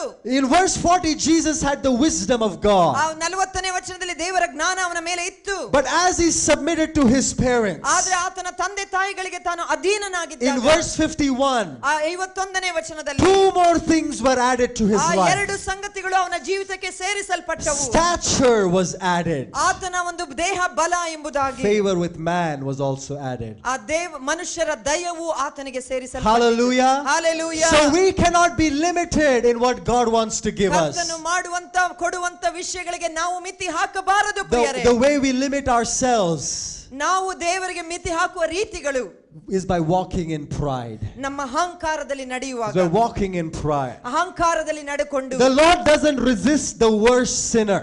ಆ ಒಂದು ಅತಿ ಕೆಟ್ಟ ಪಾಪಿಯನ್ನ ದೇವರು But ನಿರಾಕರಿಸುವುದಿಲ್ಲ. there is only one kind of person the Lord resists. ಆದ್ರೆ ದೇವರು ನಿರಾಕರಿಸುವ ಒಂದು ವ್ಯಕ್ತಿ, He only resists the ಆ proud. ಒಂದು ಅಹಂಕಾರಿಗಳನ್ನು ದೇವರೇ ಎದುರಿಸಿ ಬಿಡುತ್ತಾನೆ. Pride is worse than murder and adultery. ಒಬ್ಬ ಕೊಲೆಗಾರನು ವ್ಯಭಿಚಾರಿನಿಗಿಂತ ಬಹಳ ಹೇಯವಾದ ಕೃತ್ಯ ಏನಂದ್ರೆ So in ಅಹಂಕಾರವಾಗಿದೆ. our hearts we must constantly look and search. ನಮ್ಮ ಹೃದಯದಲ್ಲಿ ಸತತವಾಗಿ ಹುಡುಕಬೇಕು, ದೇವರಿಗೆ ಕೇಳಬೇಕು. I don't want to have pride in my life. ನನಗೆ ಅಹಂಕಾರ ಬೇಡ. I want to have the spirit of wisdom growing every day. ಓ ನಿನ್ನ ಜ್ಞಾನದ ಆತ್ಮನು ನನಗೆ ಕೊಡು, ನಾನು ಪ್ರತಿನಿತ್ಯ ಅದರಲ್ಲಿ ನಿನ್ನಲ್ಲಿ ಬೆಳೆಯಬೇಕಯ್ಯ. Growing every day. ಪ್ರತಿನಿತ್ಯ ನಿನಗೋಸ್ಕರ ನಾನು ನಿನ್ನಲ್ಲಿಯೇ ಬೆಳೆಯಬೇಕು. So what are we understanding now? ನಾವೇನನ್ನ ಅರ್ಥ You can ಮಾಡಿಕೊಳ್ತಿದ್ದೇವೆ? be filled with wisdom, ನಾವು ದೇವರ ಜ್ಞಾನದ ಆತ್ಮನಲ್ಲಿ ತುಂಬಲ್ಪಟ್ಟಾಗ but you can make foolish choices. ನಾವು ಮೂರ್ಖ ಆಯ್ಕೆಗಳನ್ನ ಮಾಡುವ ಸಾಧ್ಯತೆ You may ಇದೆ. give good advice to others, ಜನರಿಗೆ, ಬೇರೆಯವರಿಗೆ ಒಳ್ಳೆ ಒಳ್ಳೆ ಒಂದು ಮಾಹಿತಿಗಳನ್ನು But ಕೊಡಬಹುದು. you yourself will walk in foolishness. ಒಳ್ಳೆ ಸಲಹೆಯನ್ನು ಕೊಡುತ್ತಾ ನಾವೇ ತಪ್ಪಾಗಿ ಮೂರ್ಖರಂತೆ ನಡ್ಕೊಂಡಿರಬಹುದು. Think about that. ಅದರ ಕುರಿತಾಗಿ If I preach this good sermon ಈ ಒಳ್ಳೆ ಸಂದೇಶ ಜನರಿಗೆ ಕೊಟ್ಟು and I ಬಿಟ್ಟು go back and gossip, ಮತ್ತು ಹಿಂದಿರುಗಿ ಹೋಗಿ ನಾನು ತಪ್ಪು I am ಮಾತಾಡಿಕೊಂಡಿದ್ದೆ, a fool and I have pride and the Lord resists ನಾನು me. ಮೂರ್ಖನಾಗಿ ಒಂದು ಅಹಂಕಾರ ವ್ಯಕ್ತಿಯಾಗಿ ದೇವರನ್ನ ಎದುರಿಸ್ತಾ ಇದ್ದೇನೆ. If I say all these things ಇದೆಲ್ಲ ಹೇಳಿಬಿಟ್ಟು and I don't submit to my pastors, ನನ್ನ ಒಂದು ಸಭಾಪಾಲಕರಿಗೆ ಹಿರಿಯರಿಗೆ ನನ್ನನ್ನು I ಒಪ್ಪಿಸಿಕೊಂಡು have ಹೋದ್ರೆ pride and the Lord resists me. ಮತ್ತು ನನಗೊಂದು ಅಹಂಕಾರ ಇದೆ, ದೇವರೇ ನನ್ನನ್ನು ಎದುರಿಸಿ ಬಿಡುತ್ತಾನೆ. And so in this hour, ಈ ಒಂದು the ಸಮಯದಲ್ಲಿ Lord is near to those who have a broken and contrite spirit. ಮತ್ತು ದೇವರು ಯಾರು ಮುರಿದ ಹೃದಯವುಳ್ಳವರು ಜಜ್ಜಿದ ಮನಸ್ಸುಳ್ಳವರಾಗಿದ್ದಾರೋ ಅವರಿಗೆ ದೇವರು So ಹತ್ತಿರವಾಗಿದ್ದಾನೆ. verse 52 says, 52ನೇ ವಚನದಲ್ಲಿ ಹೇಳ್ತದೆ, Jesus grew in wisdom. ಮತ್ತು ಯೇಸು ಜ್ಞಾನದಲ್ಲಿ ಬೆಳೆದನು. You and I must also grow in wisdom. ನಾವು ಕೂಡ ದೇವರ ಜ್ಞಾನದಲ್ಲಿ ಬೆಳೆಯಬೇಕು. Amen. Amen. You and I must also grow in wisdom. ನಾನು ಕೂಡ ದೇವರ ಜ್ಞಾನದಲ್ಲಿ ಬೆಳೆಯಬೇಕು. And when we grow in wisdom, ನಾವು ದೇವರ ಜ್ಞಾನದಲ್ಲಿ ಬೆಳೆಯುವಾಗ God will give us favor with Him. ದೇವರೊಂದಿಗೆ ದೇವರು ನಮಗೆ ದಯೆಯನ್ನು ಕೊಡುತ್ತಾನೆ. God will also give us favor with the people around us. ನಮ್ಮ ಸುತ್ತಲಿರುವ ಜನರ ಜೊತೆಯಲ್ಲಿಯೂ ತನ್ನ ದಯೆಯನ್ನು, ಮನುಷ್ಯರ ದಯೆ ನಮಗೆ Things ಕೊಡುತ್ತಾನೆ. that were not happening for a long time will begin to happen as you submit to God. ದೀರ್ಘ ಸಮಯದವರೆಗೂ ಅಡ್ಡಿಯಾಗಿರುವಂತ ಎಲ್ಲಾ ದೇವರ ಸಂಗತಿಗಳು ತಕ್ಷಣ ಲಘು ಲಘುವಾಗಿ ಆಗಿಬಿಡುತ್ತವೆ. This is a work of the Spirit of ಅದು God. ದೇವರ ಆತ್ಮನ ಕಾರ್ಯಗಳೇ ಆಗಿವೆ. Even as we close this morning, ಈ ಮಧ್ಯಾಹ್ನದಲ್ಲಿ ನಾವು ಮುಗಿಸುವಾಗ let us go to Ephesians chapter 4 verses 11. ಆ ಎಫೆಸ 4:11 ನೋಡೋಣ. 11 and 12 and 13. ಎಫೆಸ 4ನೇ ಅಧ್ಯಾಯದಲ್ಲಿ 11ರಿಂದ 13ನೇ You can read it ವಚನದವರೆಗೆ in Kannada. ನಾವು Kannada. Amen. Amen. And so we are seeing that the Lord has given these 5 gifts to the church. ದೇವರು ಈ 5 ವರಗಳನ್ನು ಸಭೆಗೆ ಕೊಟ್ಟಿರುವುದನ್ನ ಇಲ್ಲಿ ನಾವು ನೋಡ್ತೇವೆ. Amen. Amen. These 5 gifts ಈ 5 ವರಗಳು are the apostles, ಅಪೊಸ್ತಲರು, the prophets, ಪ್ರವಾದಿಗಳು, the evangelists, ಸುವಾರ್ತಿಕರು, the pastors, ಸಭಾಪಾಲಕರು, and the teachers. ಆ ದೇವರ ವಾಕ್ಯದ And ಬೋಧಕರು. their job ಅವರ ಕೆಲಸಗಳು is to bring the church into completion. ಆ ದೇವರ ಒಂದು ಸಭೆಯ ಸೇವೆಯನ್ನ ಪರಿಪೂರ್ಣತೆಗೆ Now, ನಡೆಸುವುದು. a lot of times ಅನೇಕ ಸಾರ್ತಿ we accept anybody that says they are a pastor. ಮತ್ತು ಯಾರಾದ್ರೂ ಅವರು ಪಾಸ್ಟರ್ ಅಂತ ಹೇಳಿಬಿಟ್ರೆ ಅವರನ್ನು ಪಾಸ್ಟರ್ ಎಂದು ನಾವು ಸೇರಿಸಿಕೊಳ್ಬಿಡ್ತೇವೆ. Anybody. ಯಾರು ಬಂದು ನಾವು ಪಾಸ್ಟರ್ ಅಂದ್ರು. Nowadays we have Sunday school pastor, worship pastor, garden pastor, all pastors. ಮತ್ತು ಈ ದಿನಗಳಲ್ಲಿ ಸೇವೆಗಳಲ್ಲಿ ಸಂಡೇ ಸ್ಕೂಲ್ ಪಾಸ್ಟರ್ ಮತ್ತು ನಾನಾ ವಿಧವಾದ ಪಾಸ್ಟರ್ಗಳೆಲ್ಲ ಅಂದು ಬಿಡ್ತೇವೆ. They preach one time and they become a pastor. ಒಂದ್ ಸಾರ್ತಿ ಎಲ್ಲೋ ಒಂದ್ ಸ್ವಲ್ಪ ವಾಕ್ಯ ಹೇಳ್ಬಿಡ್ತಾರೆ, ಅವರು ಪಾಸ್ಟರ್ ಆಗಿ ಬಿಡ್ತಾರೆ. Nowadays we have in social media, they release their sermons on YouTube, Instagram. Self-appointed pastors. ಮತ್ತು ಇನ್ಸ್ಟಾಗ್ರಾಮ್ ಗಳಲ್ಲಿ, ಯೂಟ್ಯೂಬ್ ಗಳಲ್ಲಿ ಅವರೇ ಕೂತ್ಕೊಂಡು ಫೋನ್ ಮುಂದೆ ಪ್ರಸಂಗ ಮಾಡಿಬಿಟ್ಟು ಪಾಸ್ಟರ್ ಅಂತ ಹೇಳ್ಕೊಂಡು ಅದನ್ನ ಹಾಕಿ ಬಿಡ್ತಾರೆ. Not one pastoral quality in their life. ಅವರ ಜೀವಿತದಲ್ಲಿ ಅವರ ಸ್ವಭಾವಗಳನ್ನು ನೋಡಿದ್ರೆ ಸಭಾಪಾಲಕನ ಯಾವುದೇ ಒಂದು ವ್ಯಕ್ತಿತ್ವಗಳು ಇರುವುದಿಲ್ಲ. Their church is a collection of all the different churches in the city. ಮತ್ತು ಅವರ ಸಭೆಯಲ್ಲಿ ಬೇರೆ ಸಭೆಗಳಿಂದ ಬಂದ ಜನರು ತುಂಬಿಕೊಂಡಿರ್ತಾರೆ. And they call themselves pastors. ಅವರು ಅಂತವರ ಮೇಲೆ ಅವರ ಸಭಾಪಾಲಕರು. We accept anybody that says they're a pastor. ಮತ್ತು ಈ ರೀತಿಯಾಗಿ ಅವರು ಪಾಸ್ಟರ್ ಅಂತ ಹೇಳಿಬಿಟ್ರೆ ಅವರನ್ನ ನಾವು ಶಬ್ಬಾಷ್ ಎಂದು ಕರ್ಕೊಂಡು But I ಬಿಡ್ತೇವೆ. want to tell you something. ನಾನು ನಿಮಗೆ ಹೇಳ್ತೇನೆ, You must be called to these offices by God. ಈ ರೀತಿಯಾದ ಸೇವೆಯ ಅಂಶದಲ್ಲಿ ದೇವರಿಂದ ನೇಮಿಸಲ್ಪಡಬೇಕು. Just because your brother is a pastor and you feel insecure doesn't mean now you can become a pastor. ಮತ್ತು ನಿಮ್ಮ ಒಂದು ಸಹೋದರನು ಪಾಸ್ಟರ್ ಆಗಿದ್ದಾನೆ ಎಂದು ಹೇಳಿಬಿಟ್ಟು ಅಯ್ಯೋ ನನಗೆ ಅದರ ಬಗ್ಗೆ ಅಂಜಿಕೆ ಇದೆ ನಾನು ಪಾಸ್ಟರ್ ಆಗಿಬಿಡ್ತೇನೆ ಎಂದು pastor ಆಗುವುದಲ್ಲ. The way the Lord will build up a pastor and build up a prophet is very different. ಮತ್ತು ದೇವರು ಸಭಾಪಾಲಕರನ್ನ ಸೇವಕರನ್ನ ಕಟ್ಟುವಂತ ರೀತಿ ಬಹಳ ವ್ಯತ್ಯಾಸ ಉಳ್ಳದಾಗಿರ್ತದೆ. Now see, how many of you seen the Mercedes-Benz logo? ಮತ್ತು ಆ ಒಂದು ಮರ್ಸಿಡಿಸ್ ಬೆಂಜ್ ನ ಲೋಗೋ ಎಷ್ಟು ಜನರು When you ನೋಡಿದ್ದೀರಿ? see the logo, you know it's Mercedes-Benz. ಅದರ ಲೋಗೋ ಅದರ ಮೇಲೆ ಇರುವಾಗ ಅದು ಮರ್ಸಿಡಿಸ್ ಬೆಂಜ್ ಕಾರ್ ಎಂದು ನಿಮಗೆ ಗೊತ್ತು. Can you take the Mercedes-Benz logo and go and put it on an Omni car? ಆ ಒಂದು ಮರ್ಸಿಡಿ ಬೆಂಜ್ ಲೋಗೋ ತೆಗೆದುಕೊಂಡು ಓಮಿನಿ ಕಾರ್ ಮೇಲೆ ಇಡಕ್ಕಾಗುತ್ತಾ? And now you call the Omni Mercedes-Benz. ಈಗ ಓಮಿನಿ ಮರ್ಸಿಡಿಸ್ ಬೆಂಜ್ ಕರೆಯಕ್ಕಾಗುತ್ತಾ? No, this is what we are doing. ಈ ರೀತಿಯಾಗಿ ನಾವು ಮಾಡ್ತಾ ಇದ್ದೇವೆ. in our churches. ನಮ್ಮ ಸೇವೆ ಸಭೆಗಳಲ್ಲಿ We're taking the labels ನಾವು ಆ ಲೇಬಲ್ಗಳನ್ನು and ತಗೊಂಡು we're putting it on the wrong body. ಆ ಹೆಸರು ದೊಡ್ಡ ದೊಡ್ಡ ಹೆಸರು ಪಟ್ಟಿಯನ್ನು ತೆಗೆದುಕೊಂಡು ಬೇರೆವಾದ ದೇಹದ ಮೇಲೆ But ಇಡುವುದು. what makes the Mercedes-Benz a Mercedes-Benz? ಯಾವುದು ಮರ್ಸಿಡಿಸ್ ಬೆಂಜ್ ಆಗಿರ್ತದೆ? The strength of the car. ಆ ಒಂದು ಕಾರ್ನಲ್ಲಿರುವ ವ್ಯಕ್ತಿತ್ವದ ಬಲ. The different tests the car has to endure to become ಆ Mercedes-Benz. ಮರ್ಸಿಡಿಸ್ ಬೆಂಜ್ ಎಂದು ಅವರು ಗಟ್ಟಿಯಾಗಿ ಹೇಳುವ ಮೊದಲು ಆ ಕಾರನ್ನು ಅನೇಕ ಪ್ರಯಾಸದಲ್ಲಿ ಕೊಂಡೊಯ್ತಾರೆ. Hallelujah. Hallelujah. In the same way, ಅದೇ ಪ್ರಕಾರ not everybody is, don't believe, actually if somebody tells you they're a pastor, disbelieve them. ಯಾರಾದ್ರೂ ಬಂದು ನಾನು ಪಾಸ್ಟ್ರು ಅಂತ ಹೇಳ್ಕೊಂಡ್ರೆ ನೀವೇನ್ ನಂಬಕ್ ಹೋಗ್ಬೇಡ್ರಿ. See their life. ಅವರ ಜೀವಿತವನ್ನು ನೋಡ್ರಿ. See what comes out of their mouth. ಅವರ ಬಾಯಿಂದ ಏನೇ ಬರ್ತಾ ಇದೆ Only then say they're a pastor. ಅವರು ಆಗ ಮಾತ್ರ ಪಾಸ್ಟರ್ ಎಂದು ಹೇಳಬೇಕು. Hallelujah. Hallelujah. Tomorrow I'll bring one Omni car. ನಾನು ನಾಳೆ ಒಂದು Omni car We'll put a Mercedes-Benz logo on it. ಆ ಒಂದು ಮರ್ಸಿಡಿಸ್ ಬೆಂಜ್ ಕಾರ್ನ ಲೋಗೋ ಕದ್ದುಕೊಂಡು ಬಂದು ಅದ್ರ ಮೇಲೆ ಇಟ್ಟು ಬಿಟ್ಟು Drive in that. Will it feel like Mercedes-Benz? ಅದನ್ನು ಓಡಾಡಿಸ್ಕೊಂಡಿದ್ರೆ ನಮಗೆ ಆ ಮರ್ಸಿಡಿ ಬೆಂಜ್ ಫೀಲಿಂಗ್ ಬರ್ತದ? No, it will feel like Omni.